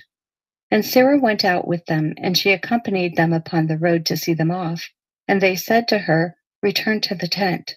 And when Sarah heard the words of her son Isaac, she wept bitterly. And Abraham her husband wept with her, and their son wept with them a great weeping. Also those who went with them wept greatly. And Sarah caught hold of her son Isaac, and she held him in her arms. And she embraced him and continued to weep with him. And Sarah said, Who knoweth if after this day I shall ever see thee again? And they still wept together. Abraham, Sarah, and Isaac, and all those that accompanied them on the road wept with them. And Sarah afterward turned away from her son, weeping bitterly. And all her men servants and maidservants returned with her to the tent. And Abraham went with Isaac his son to bring him up as an offering before the Lord, as he had commanded him. And Abraham took 2 of his young men with him, Ishmael the son of Hagar, and Eleazar his servant, and they went together with them. And whilst they were walking in the road, the young men spoke these words to themselves. And Ishmael said to Eleazar, Now my father Abraham is going with Isaac to bring him up for a burnt offering to the Lord, as he commanded him. Now when he returneth, he will give unto me all that he possesseth, to inherit after him, for I am his firstborn. And Eleazar answered Ishmael and said, Surely Abraham did cast thee away with thy mother, and swear that thou shouldst not inherit anything of all he possesses. And to whom will he give all that he has, with all his treasures, but unto me, his servant, who has been faithful in his house, who has served him night and day, and has done all that he desired me? To me will he bequeath at his death all that he possesses. And whilst Abraham was proceeding with his son Isaac along the road, Satan came and appeared to Abraham in the figure of a very aged man, humble and of contrite spirit. And he approached Abraham and said to him, Art thou silly or brutish that thou goest to do this thing this day to thine only son? For God gave thee a son in thy latter days, in thy old age, and wilt thou go and slaughter him this day because he committed no violence? And wilt thou cause the soul of thine only son to perish from the earth? Dost thou not know and understand that this thing cannot be from the Lord? For the Lord cannot do unto man such evil upon earth to say to him, Go slaughter thy child. And Abraham heard this and knew that it was the word of Satan, who endeavored to draw him aside from the way of the Lord. But Abraham would not hearken to the voice of Satan, and Abraham rebuked him so that he went away. And Satan returned and came to Isaac, and he appeared unto Isaac in the figure of a young man, comely and well-favored. And he approached Isaac and said unto him, Dost thou not know and understand that thy old silly father bringeth thee to the slaughter this day for naught? Now therefore, my son, do not listen nor attend to him, for he is a silly old man, and let not thy precious soul and beautiful figure be lost from the earth. And Isaac heard this and said unto Abraham, Hast thou heard, my father, that which this man has spoken? Even thus has he spoken. And Abraham answered his son Isaac and said to him, Take heed of him, and do not listen to his words, nor attend to him, for he is Satan, endeavoring to draw us aside this day from the commands of God. And Abraham still rebuked Satan, and Satan went from them. And seeing he could not prevail over them, he hid himself from them, and he went and passed before them in the road. And he transformed himself to a large brook of water in the road. And Abraham and Isaac and his 2 young men reached that place, and they saw a brook large and powerful as the mighty waters. And they entered the brook and passed through it, and the waters at first reached their legs. And they went deeper in the brook, and the waters reached up to their necks, and they were all terrified on account of the water. And whilst they were going over the brook, Abraham recognized that place, and he knew that there was no water there before. And Abraham said to his son Isaac, I know this place in which there was no brook nor water. Now therefore it is this Satan who does all this to us, to draw us aside this day from the commands of God. And Abraham rebuked him and said unto him, The Lord rebuke thee, O Satan, be gone from us, for we go by the commands of God. And Satan was terrified at the voice of Abraham, and he went away from them, and the place again became dry land as it was at first. And Abraham went with Isaac toward the place that God had told him. And on the 3rd day Abraham lifted up his eyes and saw the place at a distance which God had told him of. And a pillar of fire appeared to him that reached from the earth to heaven, and a cloud of glory upon the mountain, and the glory of the Lord was seen in the cloud. And Abraham said to Isaac, My son, dost thou see in that mountain which we perceive at a distance that which I see upon it? And Isaac answered and said unto his father, I see, and lo, a pillar of fire and a cloud, and the glory of the Lord is seen upon the cloud. And Abraham knew that his son Isaac was accepted before the Lord for a burnt offering. And Abraham said unto Eleazar and unto Ishmael his son, Do you also see that which we see upon the mountain which is at a distance? And they answered and said, We see nothing more than like the other mountains of the earth. And Abraham knew that they were not accepted before the Lord to go with them. And Abraham said to them, Abide ye here with the ass, whilst I and Isaac my son will go to yonder mount and worship there before the Lord, and then return to you. And Eleazar and Ishmael remained in that place, as Abraham had commanded. And Abraham took wood for a burnt offering and placed it upon his son Isaac. And he took the fire and the knife, and they both went to that place. And when they were going along, Isaac said to his father, Behold, I see here the fire and wood. And where then is the lamb that is to be the burnt offering before the Lord? And Abraham answered his son Isaac, saying, The Lord has made a choice of thee, my son, to be a perfect burnt offering instead of the lamb. And Isaac said unto his father, I will do all that the Lord spoke to thee with joy and cheerfulness of heart. And Abraham again said unto Isaac his son, Is there in thy heart any thought or counsel concerning this which is not proper? Tell me, my son, I pray thee. O my son, conceal it not from me. And Isaac answered his father Abraham and said unto him, O my father, as the Lord liveth, and as thy soul liveth, there is nothing in my heart to cause me to deviate either to the right or to the left from the word that he has spoken to thee. Neither limb nor muscle has moved or stirred at this, nor is there in my heart any thought or evil counsel concerning this. But I am of joyful and cheerful heart in this matter, And I say, blessed is the Lord who has this day chosen me to be a burnt offering before him. And Abraham greatly rejoiced at the words of Isaac. And they went on and came together to that place that the Lord had spoken of. And Abraham approached to build the altar in that place, and Abraham was weeping. And Isaac took stones and mortar until they had finished building the altar. And Abraham took the wood and placed it in order upon the altar which he had built. And he took his son Isaac and bound him in order to place him upon the wood which was upon the altar, to slay him for a burnt offering before the Lord. And Isaac said to his father, bind me securely, and then place me upon the altar, lest I should turn and move and break loose from the force of the knife upon my flesh, and thereby profane the burnt offering. And Abraham did so. And Isaac still said to his father, O my father, when thou shalt have slain me and burnt me for an offering, take with thee that which shall remain of my ashes to bring to Sarah my mother, and say to her, this is the sweet-smelling savor of Isaac. But do not tell her this if she should sit near a well or upon any high place, lest she should cast her soul after me and die. And Abraham heard the words of Isaac, and he lifted up his voice and wept when Isaac spake these words. And Abraham's tears gushed down upon Isaac his son, and Isaac wept bitterly. And he said to his father, hasten thou, O my father, and do with me the will of the Lord our God, as he has commanded thee. And the hearts of Abraham and Isaac rejoiced at this thing which the Lord had commanded them. But the eye wept bitterly, whilst the heart rejoiced.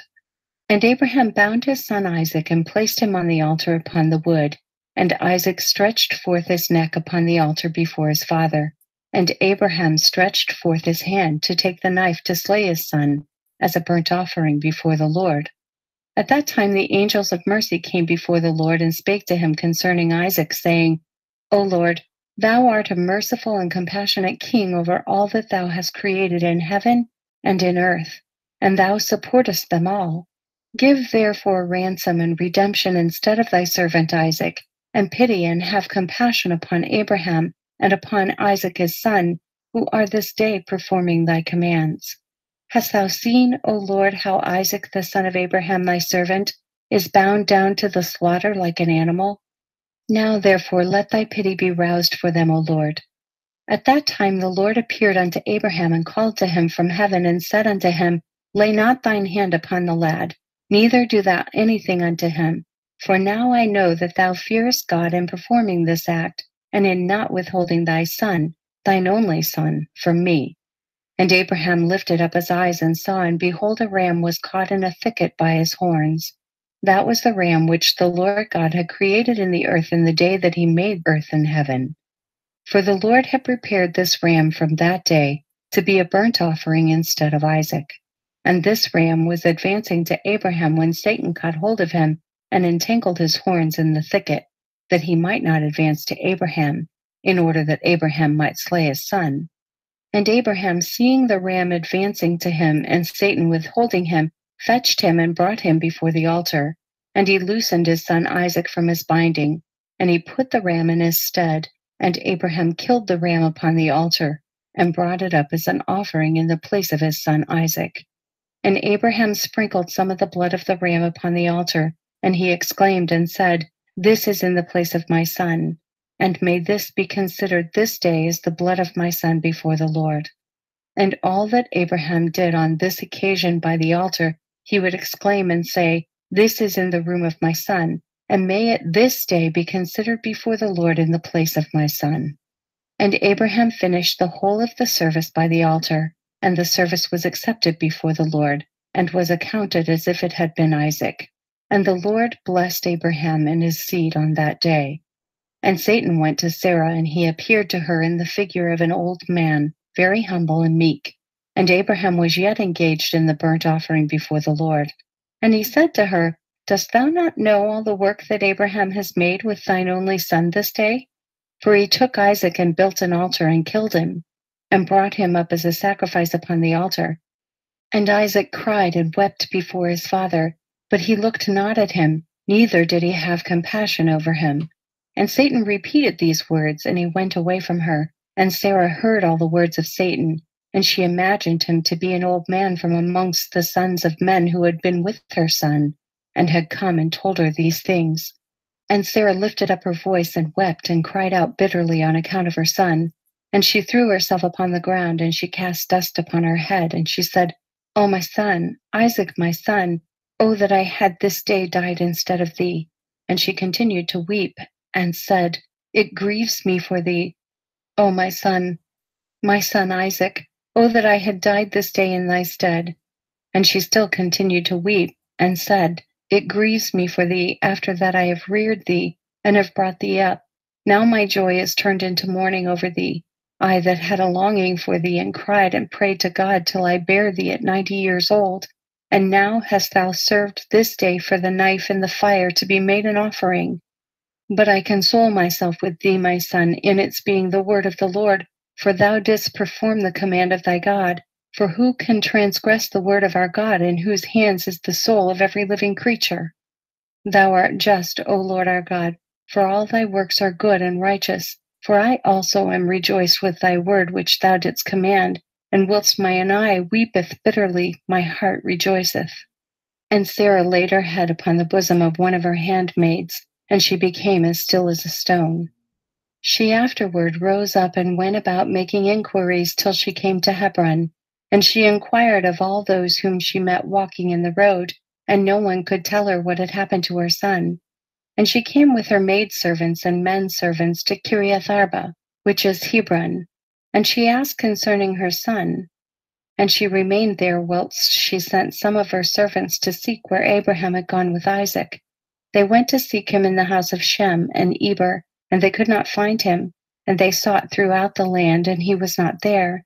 And behold, Satan came to Sarah in the shape of an old man, and he came and stood before her.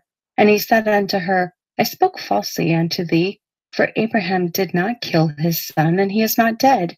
And when she heard the word, her joy was so exceedingly violent on account of her son, that her soul went out through joy. She died and was gathered to her people. And when Abraham had finished his service, he returned with his son Isaac to his young men. And they rose up and went together to Beersheba, and they came home. And Abraham sought for Sarah and could not find her. And he made inquiries concerning her, and they said unto him, She went as far as Hebron to seek you both where you had gone, for thus was she informed. And Abraham and Isaac went to her to Hebron. And when they found that she was dead, they lifted up their voices and wept bitterly over her. And Isaac fell upon his mother's face and wept over her. And he said, O my mother, how hast thou left me, and where hast thou gone? O how hast thou left me? And Abraham and Isaac wept greatly, and all their servants wept with them on account of Sarah, and they mourned over her a great and heavy mourning.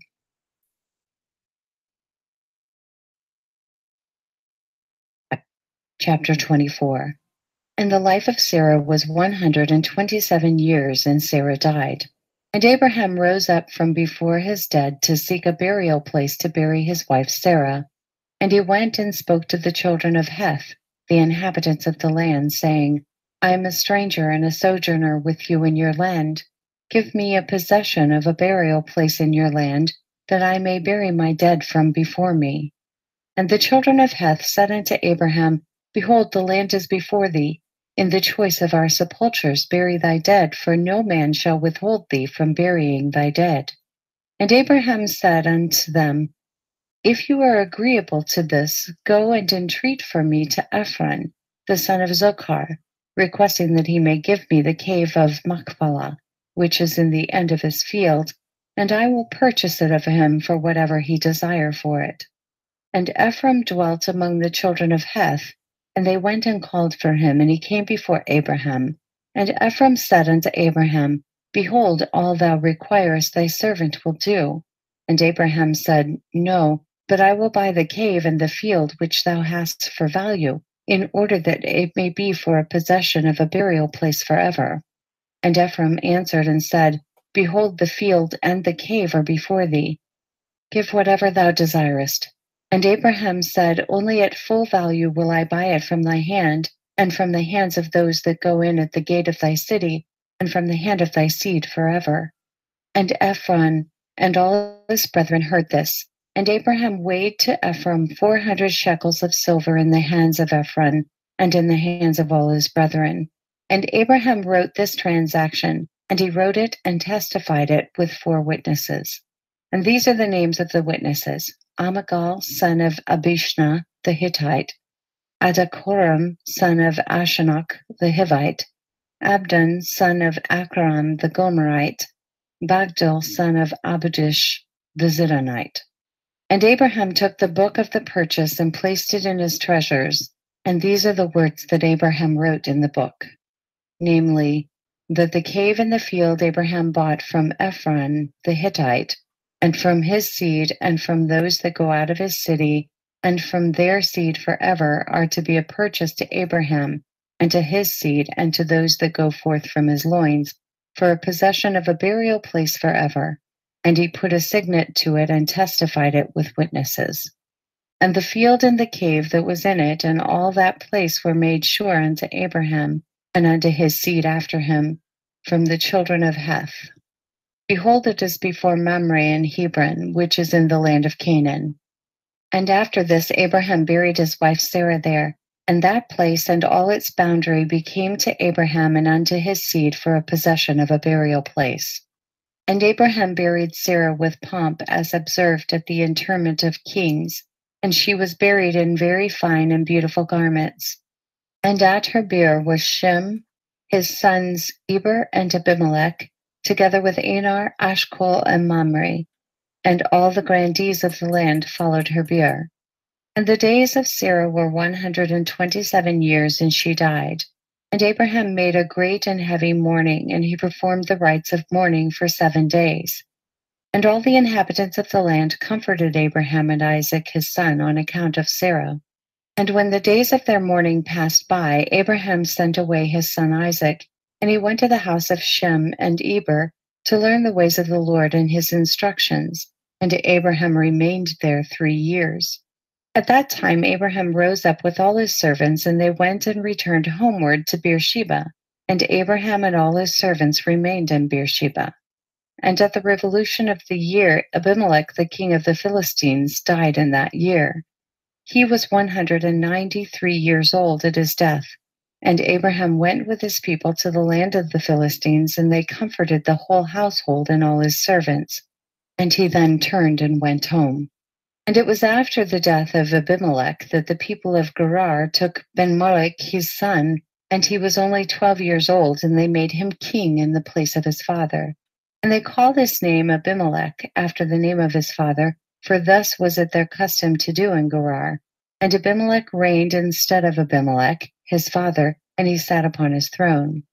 And Lot the son Haran also died in those days, in the 39th year of the life of Isaac. And all the days that Lot lived were 140 years, and he died.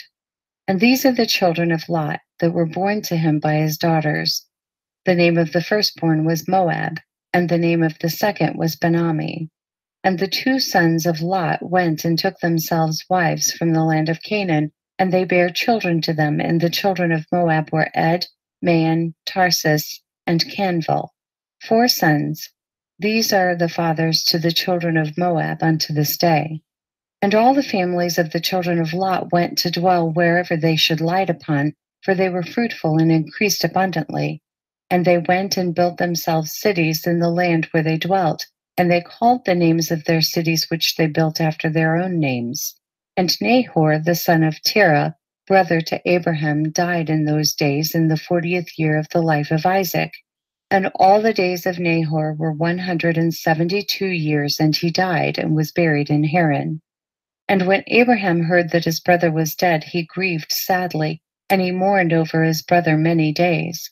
And Abraham called for Eliezer his head servant to give him orders concerning his house, and he came and stood before him.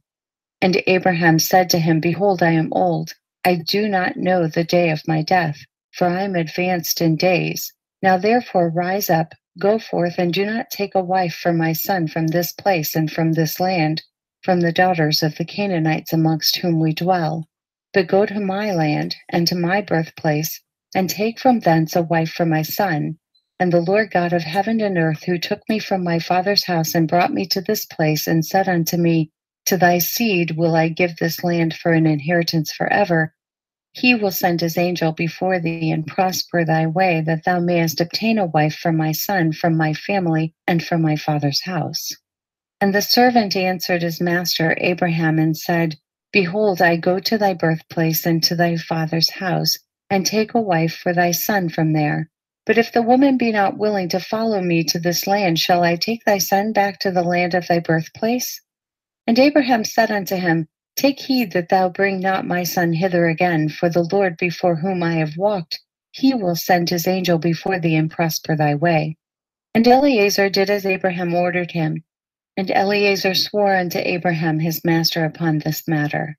And Eliezer rose up and took 10 camels of the camels of his master, and 10 men from his master's servants with him. And they rose up and went to Haran, the city of Abraham and Nahor, in order to fetch a wife for Isaac the son of Abraham. And whilst they were gone, Abraham sent to the house of Shem and Eber, and they brought from thence his son Isaac. And Isaac came home to his father's house to Beersheba, whilst Eliezer and his men came to Haran. And they stopped in the city by the watering place, and he made his camels kneel down by the water, and they remained there. And Eliezer, Abraham's servant, prayed and said, O God of Abraham my master, send me, I pray thee, good speed this day, and show kindness unto my master, that thou shalt appoint this day a wife for my master's son from his family. And the Lord hearkened to the voice of Eliezer for the sake of his servant Abraham. And he happened to meet with the daughter of Bethuel, son of Milcah, the wife of Nahor, brother to Abraham, and Eliezer came to her house. And Eliezer related to them all his concerns, and that he was Abraham's servant, and they greatly rejoiced at him. And they all blessed the Lord who brought this thing about, and they gave him Rebekah, the daughter of Bethuel, for a wife for Isaac. And the young woman was of very comely appearance. She was a virgin, and Rebekah was 10 years old in those days. And Bethuel and Laban and his children made a feast on that night, and Eliezer and his men came and ate and drank and rejoiced there on that night. And Eliezer rose up in the morning, he and the men that were with him, and he called to the whole household of Bethuel, saying, Send me away that I may go to my master. And they rose up and sent away Rebekah and her nurse Deborah, the daughter of Uz, and they gave her silver and gold, men servants and maid servants, and they blessed her. And they sent Eliezer away with his men, and the servants took Rebekah, and he went and returned to his master to the land of Canaan. And Isaac took Rebekah, and she became his wife, and he brought her into the tent. And Isaac was 40 years old when he took Rebekah, the daughter of his uncle Bethuel, for a wife.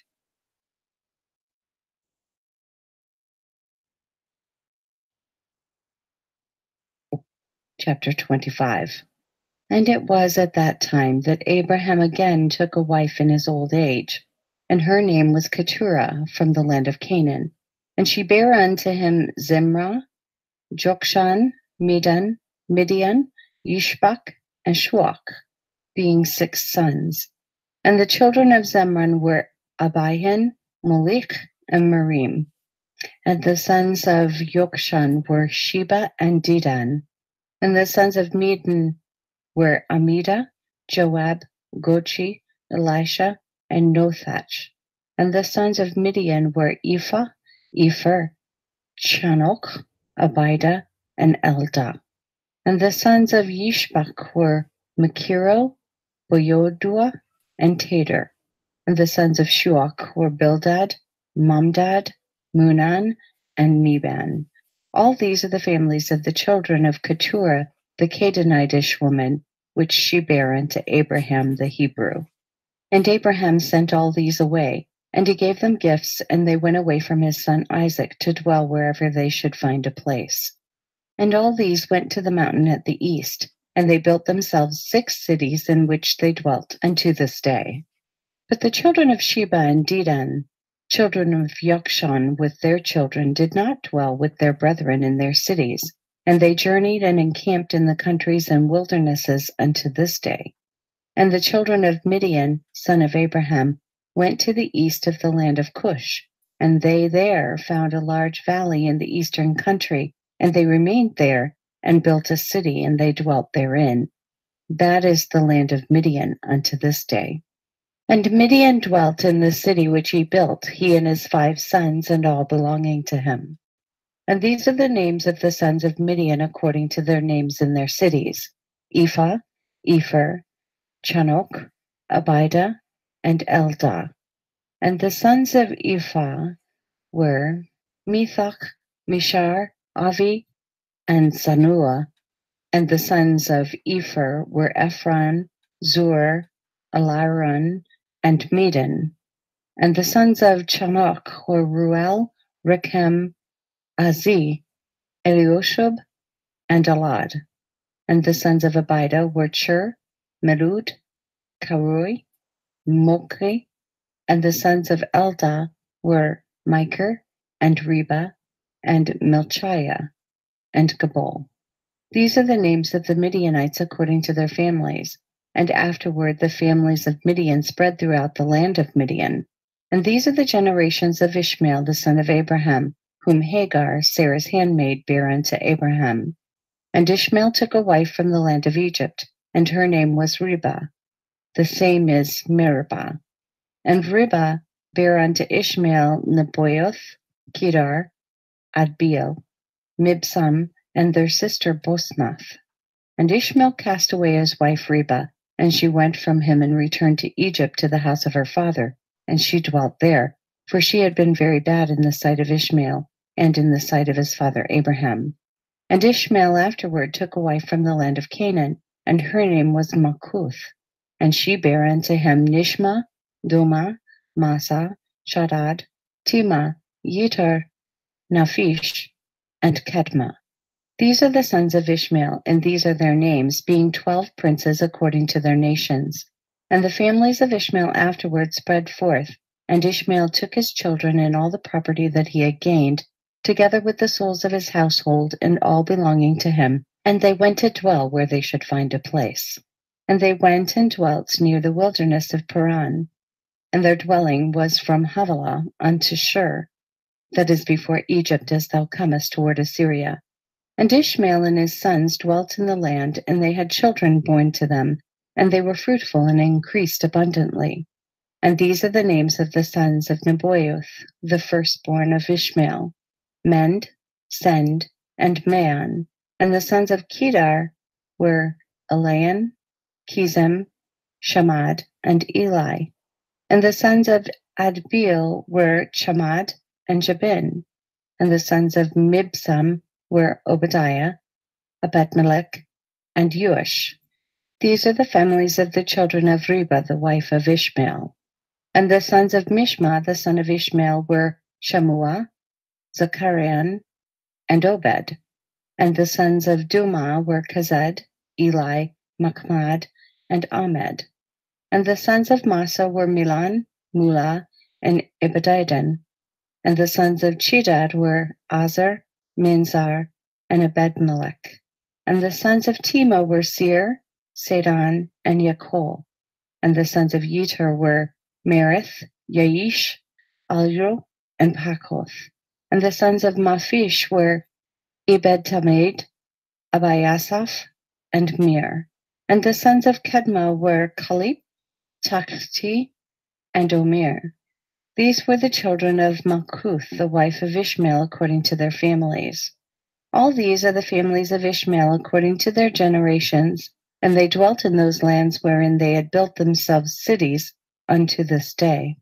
And Rebekah, the daughter of Bethuel, the wife of Abraham's son Isaac, was barren in those days, and she had no offspring. And Isaac dwelt with his father in the land of Canaan. And the Lord was with Isaac. And Arpachshad, the son of Shem, the son of Noah, died in those days, in the 48th year of the life of Isaac. And all the days that Arpachshad lived were 438 years, and he died.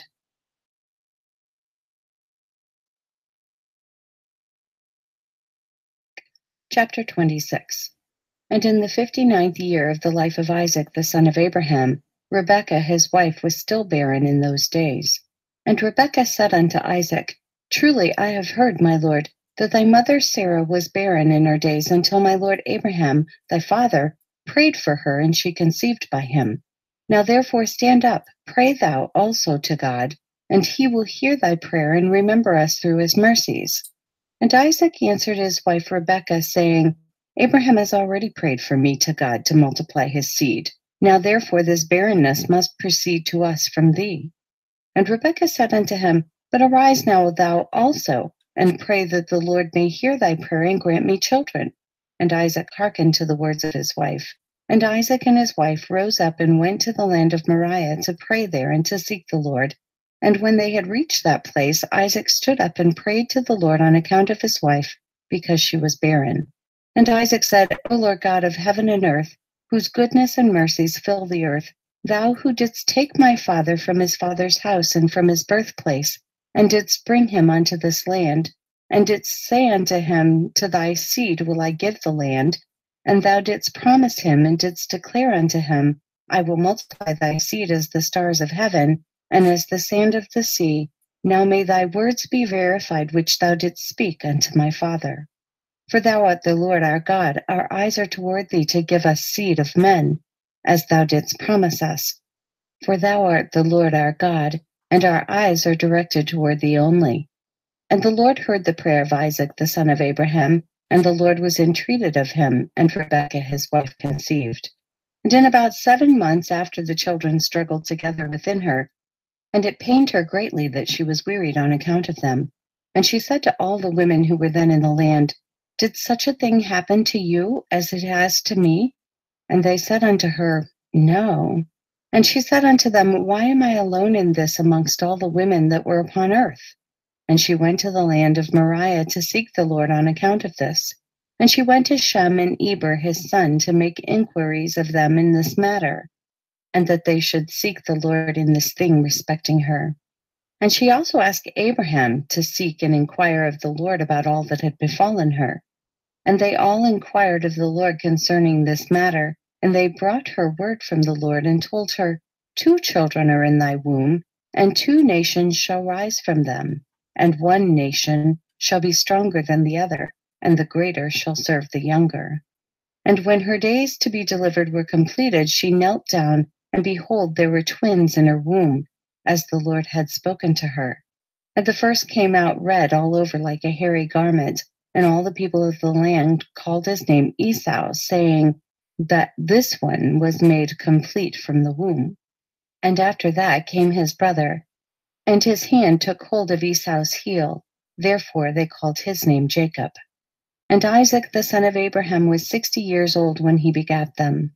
And the boys grew up to their 15th year, and they came amongst the society of men. Esau was a designing and deceitful man, and an expert hunter in the field. And Jacob was a man perfect and wise, dwelling in tents, feeding flocks, and learning the instructions of the Lord and the commands of his father and mother. And Isaac and the children of his household dwelt with his father Abraham in the land of Canaan, as God had commanded them. And Ishmael the son of Abraham went with his children, and all belonging to them, and they returned there to the land of Havilah, and they dwelt there. And all the children of Abraham's concubines went to dwell in the land of the east, for Abraham had sent them away from his son, and had given them presents, and they went away. And Abraham gave all that he had to his son Isaac, and he also gave him all his treasures. And he commanded him, saying, Dost thou not know and understand? The Lord is God in heaven and in earth, and there is no other beside him. And it was he who took me from my father's house and from my birthplace, and gave me all the delights upon earth, who delivered me from the counsel of the wicked, for in him did I trust. And he brought me to this place, and he delivered me from Ur-Kasdim. And he said unto me, To thy seed will I give all these lands, and they shall inherit them when they keep my commandments, my statutes, and my judgments, that I have commanded thee, and which I shall command them. Now therefore, my son, hearken to my voice, and keep the commandments of the Lord thy God, which I commanded thee. Do not turn from the right way, either to the right or to the left, in order that it may be well with thee and thy children after thee forever. And remember the wonderful works of the Lord, and his kindness that he has shown toward us, in having delivered us from the hands of our enemies, And the Lord our God caused them to fall into our hands. And now therefore keep all that I have commanded thee, and turn not away from the commandments of thy God, and serve none beside him, in order that it may be well with thee and thy seed after thee. And teach thou thy children and thy seed the instruction of the Lord and his commandments, and teach them the upright way in which they should go, in order that it may be well with them forever. And Isaac answered his father and said unto him, That which my Lord has commanded, that will I do, and I will not depart from the commandments of the Lord my God. I will keep all that he commanded me. And Abraham blessed his son Isaac, and also his children. And Abraham taught Jacob the instruction of the Lord and his ways. And it was at that time that Abraham died, in the 15th year of the life of Jacob and Esau the son of Isaac. And all the days of Abraham were 175 years, and he died, and was gathered to his people in good old age, old and satisfied with days. And Isaac and Ishmael his sons buried him. And when the inhabitants of Canaan heard that Abraham was dead, they all came with their kings and princes and all their men to bury Abraham. And all the inhabitants of the land of Haran, and all the families of the house of Abraham, and all the princes and grandees, and the sons of Abraham by the concubines, all came when they heard of Abraham's death. And they requited Abraham's kindness, and comforted Isaac his son. And they buried Abraham in the cave which he bought from Ephron the Hittite, and his children for the possession of a burial place. And all the inhabitants of Canaan, and all those who had known Abraham, wept for Abraham a whole year, and men and women mourned over him. And all the little children and all the inhabitants of the land wept on account of Abraham, for Abraham had been good to them all, and because he had been upright with God and men. And there arose not a man who feared God like unto Abraham, for he had feared his God from his youth, and had served the Lord, and had gone in all his ways during his life, from his childhood to the day of his death. And the Lord was with him, and delivered him from the counsel of Nimrod and his people. And when he made war with the 4 kings of Elam, he conquered them. And he brought all the children of the earth to the service of God, and he taught them the ways of the Lord, and caused them to know the Lord. And he formed a grove, and he planted a vineyard therein, and he had always prepared in his tent meat and drink to those that passed through the land, that they might satisfy themselves in his house. And the Lord God delivered the whole earth on account of Abraham. And it was after the death of Abraham that God blessed his son Isaac and his children. And the Lord was with Isaac as he had been with his father Abraham, for Isaac kept all the commandments of the Lord, as Abraham his father had commanded him. He did not turn to the right or to the left from the right path which his father had commanded him.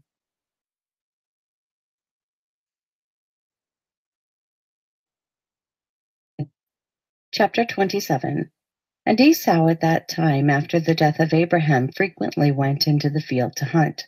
And Nimrod, king of Babel, the same was Amraphel, also frequently went with his mighty men to hunt in the field, and to walk about with his men in the cool of the day. And Nimrod was observing Esau all the days, for a jealousy was forming in the heart of Nimrod against Esau all the days.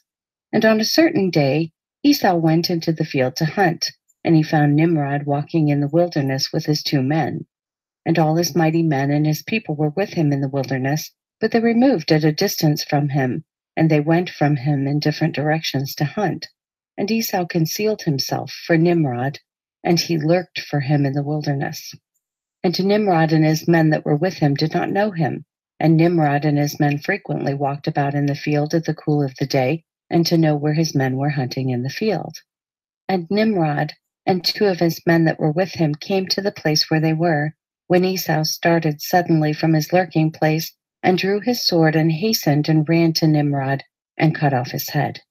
And Esau fought a desperate fight with the 2 men that were with Nimrod. And when they called out to him, Esau turned to them and smote them to death with his sword. And all the mighty men of Nimrod who had left him to go to the wilderness heard the cry at a distance, and they knew the voices of those 2 men, and they ran to know the cause of it, when they found their king and the 2 men that were with him lying dead in the wilderness.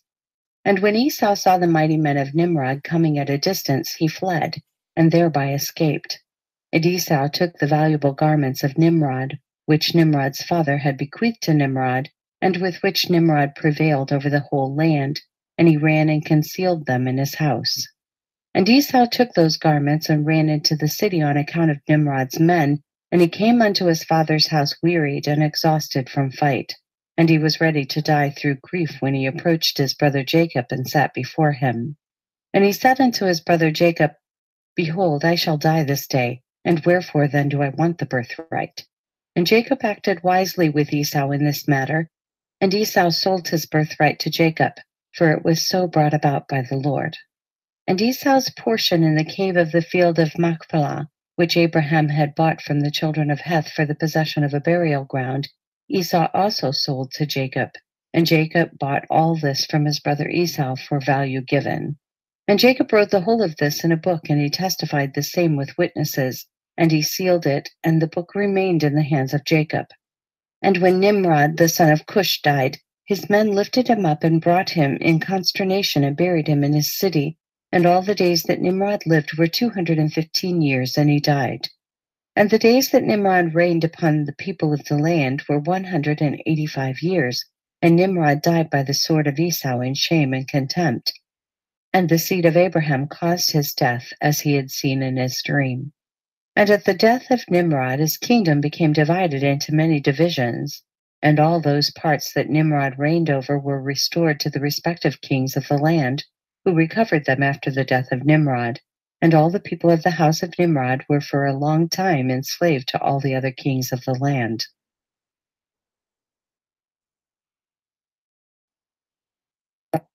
Chapter 28. And in those days, after the death of Abraham, in that year, the Lord brought a heavy famine in the land. And whilst the famine was raging in the land of Canaan, Isaac rose up to go down to Egypt on account of the famine, as his father Abraham had done. And the Lord appeared that night to Isaac, and he said to him, Do not go down to Egypt, but rise and go to Gerar, to Abimelech, king of the Philistines, and remain there till the famine shall cease. And Isaac rose up and went to Gerar, as the Lord had commanded him, and he remained there a full year. And when Isaac came to Gerar, the people of the land saw that Rebekah his wife was of a beautiful appearance. And the people of Gerar asked Isaac concerning his wife, and he said, She is my sister. For he was afraid to say she was his wife, lest the people of the land should slay him on account of her. And the princes of Abimelech went and praised the woman to the king, but he answered them not, neither did he attend to their words. But he heard them say that Isaac declared her to be his sister. So the king reserved this within himself. And when Isaac had remained 3 months in the land, Abimelech looked out at the window, and he saw, and behold, Isaac was sporting with Rebekah his wife. For Isaac dwelt in the outer house belonging to the king, so that the house of Isaac was opposite the house of the king. And the king said unto Isaac, What is this thou hast done to us in saying of thy wife, She is my sister? How easily might one of the great men of the people have lain with her, and thou wouldst then have brought guilt upon us. And Isaac said unto Abimelech, Because I was afraid lest I die on account of my wife. Therefore I said, She is my sister. At that time Abimelech gave orders to all his princes and great men, and they took Isaac and Rebekah his wife and brought them before the king. And the king commanded that they should dress them in princely garments, and make them ride through the streets of the city, and proclaim before them throughout the land, saying, This is the man, and this is his wife. Whoever toucheth this man or his wife shall surely die. And Isaac returned with his wife to the king's house, and the Lord was with Isaac, and he continued to wax great, and lacked nothing. And the Lord caused Isaac to find favor in the sight of Abimelech, and in the sight of all his subjects. And Abimelech acted well with Isaac, for Abimelech remembered the oath and the covenant that existed between his father and Abraham. And Abimelech said unto Isaac, Behold, the whole earth is before thee. Dwell wherever it may seem good in thy sight, until thou shalt return to thy land. And Abimelech gave Isaac fields and vineyards, and the best part of the land of Gerar, to sow and reap, and eat the fruits of the ground until the days of the famine should have passed by. And Isaac sowed in that land, and received 100-fold in the same year, and the Lord blessed him. And the man waxed great, and he had possession of flocks, and possession of herds, and great store of servants. And when the days of the famine had passed away, the Lord appeared to Isaac and said unto him, Rise up, go forth from this place, and return to thy land, to the land of Canaan. And Isaac rose up and returned to Hebron, which is in the land of Canaan, he and all belonging to him as the Lord had commanded him. And after this, Shelah, the son of Arpachshad, died in that year, which is the 18th year of the lives of Jacob and Esau. And all the days that Shelah lived were 433 years, and he died. At that time Isaac sent his younger son Jacob to the house of Shem and Eber, and he learned the instructions of the Lord. And Jacob remained in the house of Shem and Eber for 32 years. And Esau his brother did not go, for he was not willing to go, and he remained in his father's house in the land of Canaan. And Esau was continually hunting in the fields to bring home what he could get. So did Esau all the days. And Esau was a designing and deceitful man, one who hunted after the hearts of men and inveigled them. And Esau was a valiant man in the field, and in the course of time went as usual to hunt. And he came as far as the field of Seir, the same as Edom. And he remained in the land of Seir, hunting in the field 1 year and 4 months. And Esau there saw in the land of Seir the daughter of a man of Canaan, and her name was Jehudith, the daughter of Beri, son of Epher, from the families of Heth, the son of Canaan. And Esau took her for a wife, and he came unto her. 40 years old was Esau when he took her, and he brought her to Hebron, the land of his father's dwelling place, and he dwelt there. And it came to pass in those days, in the 110th year of the life of Isaac, that is, in the 50th year of the life of Jacob, in that year died Shem, son of Noah. Shem was 600 years old at his death. And when Shem died, Jacob returned to his father to Hebron, which is in the land of Canaan. And in the 56th year of the life of Jacob, people came from Haran. And Rebekah was told concerning her brother Laban, the son of Bethuel. For the wife of Laban was barren in those days, and bare no children. And also all his handmaids bare none to him. And the Lord afterward remembered Adinah, the wife of Laban, and she conceived and bare twin daughters.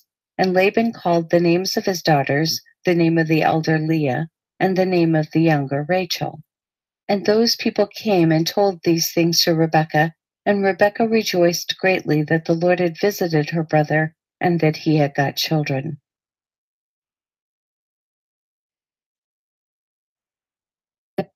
Chapter 29.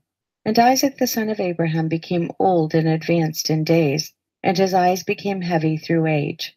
They were dim and could not see. At that time Isaac called unto Esau his son, saying, Get, I pray thee, thy weapons, thy quiver, and thy bow. Rise up and go forth into the field, and get me some venison, and make me savory meat, and bring it to me, that I may eat, in order that I may bless thee before my death, as I have now become old and gray-headed. And Esau did so, and he took his weapon and went forth into the field to hunt for venison, as usual, to bring to his father as he had ordered him, so that he might bless him.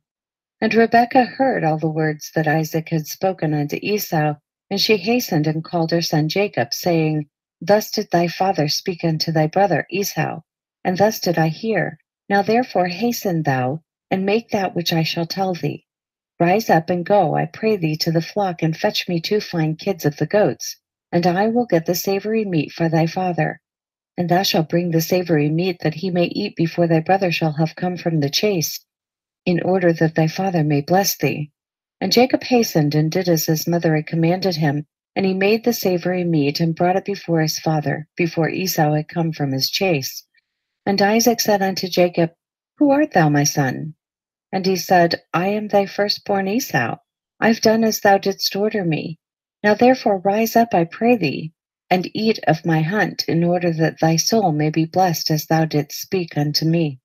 And Isaac rose up, and he ate and he drank, and his heart was comforted. And he blessed Jacob, and Jacob went away from his father. And as soon as Isaac had blessed Jacob, and he had gone away from him, behold, Esau came from his hunt from the field, and he also made savory meat, and brought it to his father to eat thereof, and to bless him. And Isaac said unto Esau, And who is he that has taken venison, and brought it me before thou camest, and whom I did bless? And Esau knew that his brother Jacob had done this, and the anger of Esau was kindled against his brother Jacob that he acted thus toward him. And Esau said, "Is he not rightly called Jacob? For he has supplanted me twice. He took away my birthright, and now he has taken away my blessing." And Esau wept greatly. And when Isaac heard the voice of his son Esau weeping, Isaac said unto Esau, "What can I do, my son? Thy brother came with subtlety, and took away thy blessing." And Esau hated his brother Jacob on account of the blessing that his father had given him, and his anger was greatly roused against him. And Jacob was very much afraid of his brother Esau, and he rose up and fled the house of Eber, the son of Shem, and he concealed himself there on account of his brother. And Jacob was 63 years old when he went forth from the land of Canaan, from Hebron. And Jacob was concealed in Eber's house 14 years on account of his brother Esau. And he there continued to learn the ways of the Lord and his commandments. And when Esau saw that Jacob had fled and escaped from him, and that Jacob had cunningly obtained the blessing, then Esau grieved exceedingly. And he was also vexed at his father and mother. And he also rose up and took his wife, and went away from his father and mother to the land of Seir, and he dwelt there. And Esau saw there a woman from amongst the daughters of Heth, whose name was Basmath, the daughter of Elon the Hittite, and he took her for a wife in addition to his first wife. And Esau called her name Adah, saying the blessing had in that time passed from him. And Esau dwelt in the land of Seir 6 months without seeing his father and mother. And afterwards Esau took his wives and rose up and returned to the land of Canaan. And Esau placed his 2 wives in his father's house in Hebron. And the wives of Esau vexed and provoked Isaac and Rebekah with their works, for they walked not in the ways of the Lord, but served their father's gods of wood and stone as their father had taught them, and they were more wicked than their father. And they went according to the evil desires of their hearts, and they sacrificed and burnt incense to the Baalim, and Isaac and Rebekah became weary of them. And Rebekah said, "I am weary of my life because of the daughters of Heth. If Jacob take a wife of the daughters of Heth, such as these which are of the daughters of the land, what good then is life unto me?" And in those days Adah, the wife of Esau, conceived and bare him a son. And Esau called the name of the son that was born unto him Eliphaz. And Esau was 65 years old when she bare him. And Ishmael, the son of Abraham, died in those days, in the 64th year of the life of Jacob. And all the days that Ishmael lived were 137 years, and he died. And when Isaac heard that Ishmael was dead, he mourned for him, and Isaac lamented over him many days. And at the end of 14 years of Jacob's residing in the house of Eber, Jacob desired to see his father and mother, and Jacob came to the house of his father and mother to Hebron. And Esau had in those days forgotten what Jacob had done to him in having taken the blessing from him in those days. And when Esau saw Jacob coming to his father and mother, he remembered what Jacob had done to him, and he was greatly incensed against him, and he sought to slay him. And Isaac, the son of Abraham, was old and advanced in days, and Esau said, "Now my father's time is drawing nigh that he must die, and when he shall die I will slay my brother Jacob." And this was told to Rebekah, and she hastened and sent and called for Jacob her son, and she said unto him, "Arise and go, flee to Haran, my brother Laban, and remain there for some time, until thy brother's anger be turned from thee, and then shalt thou come back."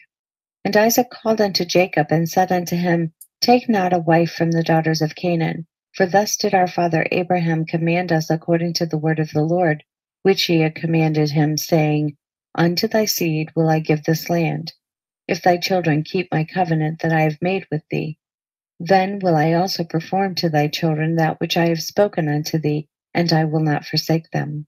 Now therefore, my son, hearken to my voice, to all that I shall command thee, and refrain from taking a wife from amongst the daughters of Canaan. Rise, go to Haran, to the house of Bethuel, thy mother's father, and take unto thee a wife from there, from the daughters of Laban, thy mother's brother.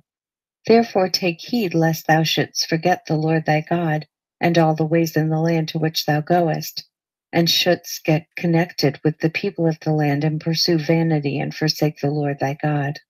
But when thou comest to the land, serve there the Lord. Do not turn to the right or to the left from the way which I commanded thee, and which thou didst learn. And may the Almighty God grant thee favor in the sight of the people of the earth, that thou mayest there take a wife according to thy choice, one who is good and upright in the ways of the Lord. And may God give unto thee and thy seed the blessing of thy father Abraham, and make thee fruitful and multiply thee. And mayest thou become a multitude of people in the land whither thou goest. And may God cause thee to return to this land, the land of thy father's dwelling, with children and with great riches, with joy and with pleasure. And Isaac finished commanding Jacob and blessing him, and he gave him many gifts together with silver and gold, and he sent him away. And Jacob hearkened to his father and mother. He kissed them and arose and went to Paddan Aram. And Jacob was 77 years old when he went out from the land of Canaan from Beersheba. And when Jacob went away to go to Haran, Esau called unto his son Eliphaz, and secretly spoke unto him, saying, Now hasten, take thy sword in thy hand, and pursue Jacob, and pass before him in the road, and lurk for him, and slay him with thy sword in one of the mountains, and take all belonging to him, and come back. And Eliphaz the son of Esau was an active man, and expert with the bow as his father had taught him, and he was a noted hunter in the field, and a valiant man. And Eliphaz did as his father had commanded him, and Eliphaz was at that time 13 years old. And Eliphaz rose up and went and took 10 of his mother's brothers with him and pursued Jacob. And he closely followed Jacob, and he lurked for him in the border of the land of Canaan opposite the city of Shechem. And Jacob saw Eliphaz and his men pursuing him, and Jacob stood still in the place in which he was going, in order to know what this was, for he did not know the thing. And Eliphaz drew his sword, and he went on advancing, he and his men, toward Jacob. And Jacob said unto them, What is to do with you that you have come hither? And what meaneth it that you pursue with your swords? And Eliphaz came near to Jacob, and he answered and said unto him, Thus did my father command me, and now therefore I will not deviate from the orders which my father gave me. And when Jacob saw that Esau had spoken to Eliphaz to employ force, Jacob then approached and supplicated Eliphaz and his men, saying to him, Behold, all that I have in which my father and mother gave unto me, that take unto thee, and go from me, and do not slay me, and may this thing be accounted unto thee a righteousness. And the Lord caused Jacob to find favor in the sight of Eliphaz the son of Esau, and his men, and they hearkened to the voice of Jacob, and they did not put him to death. And Eliphaz and his men took all belonging to Jacob, together with the silver and gold that he had brought with him from Beersheba. They left him nothing. And Eliphaz and his men went away from him, and they returned to Esau to Beersheba, and they told him all that had occurred to them with Jacob, and they gave him all they had taken from Jacob. And Esau was indignant at Eliphaz his son, and at his men that were with him, because they had not put Jacob to death. And they answered and said unto Esau, Because Jacob supplicated us in this matter not to slay him. Our pity was excited toward him, and we took all belonging to him and brought it unto thee. And Esau took all the silver and gold which Eliphaz had taken from Jacob, and he put them by in his house. At that time, when Esau saw that Isaac had blessed Jacob, and had commanded him, saying, Thou shalt not take a wife from amongst the daughters of Canaan, and that the daughters of Canaan were bad in the sight of Isaac and Rebekah, then he went to the house of Ishmael his uncle, and in addition to his other wives, he took Machlath, the daughter of Ishmael, the sister of Nebaioth, for a wife.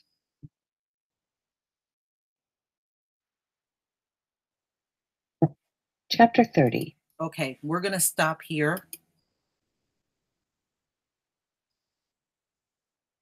Okay. It's a lot to learn, isn't it? And I love this book. This is actually the full book of Jasher. So you're going to hear things in here that you probably never heard before if you never listened to all 13 hours. So you're going to hear things you never heard before. But there's a reason why the elites use this book to learn about us, because it has so much detail in it. that you will not hear in your regular Torah or Bible. And it's easy to understand too. You know, that's the thing I love about the Book of Jasher. You would think, okay, you know, because our people were Shanny Cat 73, thank you so much. I saw your super chat in there and I was trying to say thank you and my keyboard kept freezing up, but I did see it and I want to say thank you. You know, our people were very advanced when they wrote these books. So sometimes it takes, you know, looking things up sometimes to understand what they mean, but it's a good book. And I can't wait until we get to the part where the 12 tribes go into battle and they're undefeated because the Most High is with them, because it really shows us how if we united, the Most High would be with us. Believe me, once we unite and we have the Most High with us, there is nothing, none of these folks on this planet will be able to do to us. And that's exactly what it's showing us. But you see how Esau killed Nimrod and then stole the garments. Those garments were stolen so many times, it's not even funny. But that's where the power was, ladies and gentlemen. And remember, when we go into the kingdom, we're getting new garments. And guess what we'll be able to do? We will have all those same powers, just like they did through the garments that Nimrod stole, and then Esau stole the garments from him after he slayed Nimrod. And, you know, it's going to get to the part where Jacob kills Esau. So this is why these folks are so over the top crazy when it comes down to us, because they know what our abilities are. And we are really, truly the only people that can wipe them out. But unfortunately, so many of our people are not awake and they're still in fear of Esau. And there's really nothing to fear. There's nothing to fear. Most High said you fear someone that can kill the soul, not the body. Don't fear anybody that can kill the body. Yes, Shekel Robinson, he sure did.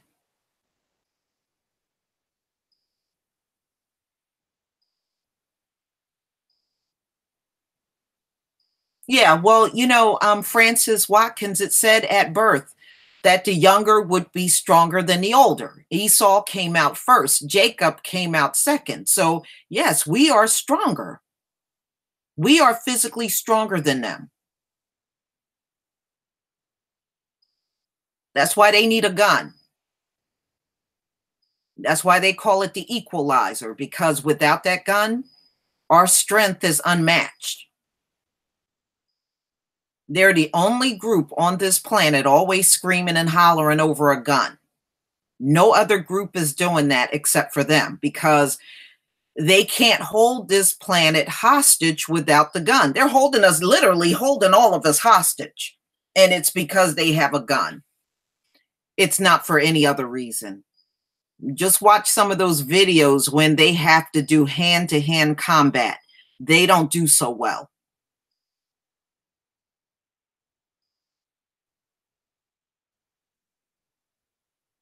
So we're going to pick up with chapter 30 on the next Shabbat. So I got maybe a little bit more daylight here in New Jersey, and then I have to close my Sabbath. So I'm going to end it right here. I want to thank all of you for coming. I want to thank all of you for the super chats. And we will pick up from where we left off next week, because we got quite a few weeks to get through this one. It's so long, but it is definitely worth listening to. You know, and another one that we'll have to get through is the Book of Jubilees. That's another one that we'll be doing. Hopefully sometime in October, we can get around to the Book of Jubilees. So enjoy the rest of your time in Sabbath. And I will see you again. Maybe I'll do another hangout tomorrow, and then we can all just kind of shoot the breeze and talk about a few things. There are a few more people that I want to interview, but I haven't been able to get a hold of them yet. So, once I am able to get a hold of them, then, it should be fun and interesting to interview them real soon. But Shabbat Shalom, family, and enjoy the rest of your day. Peace.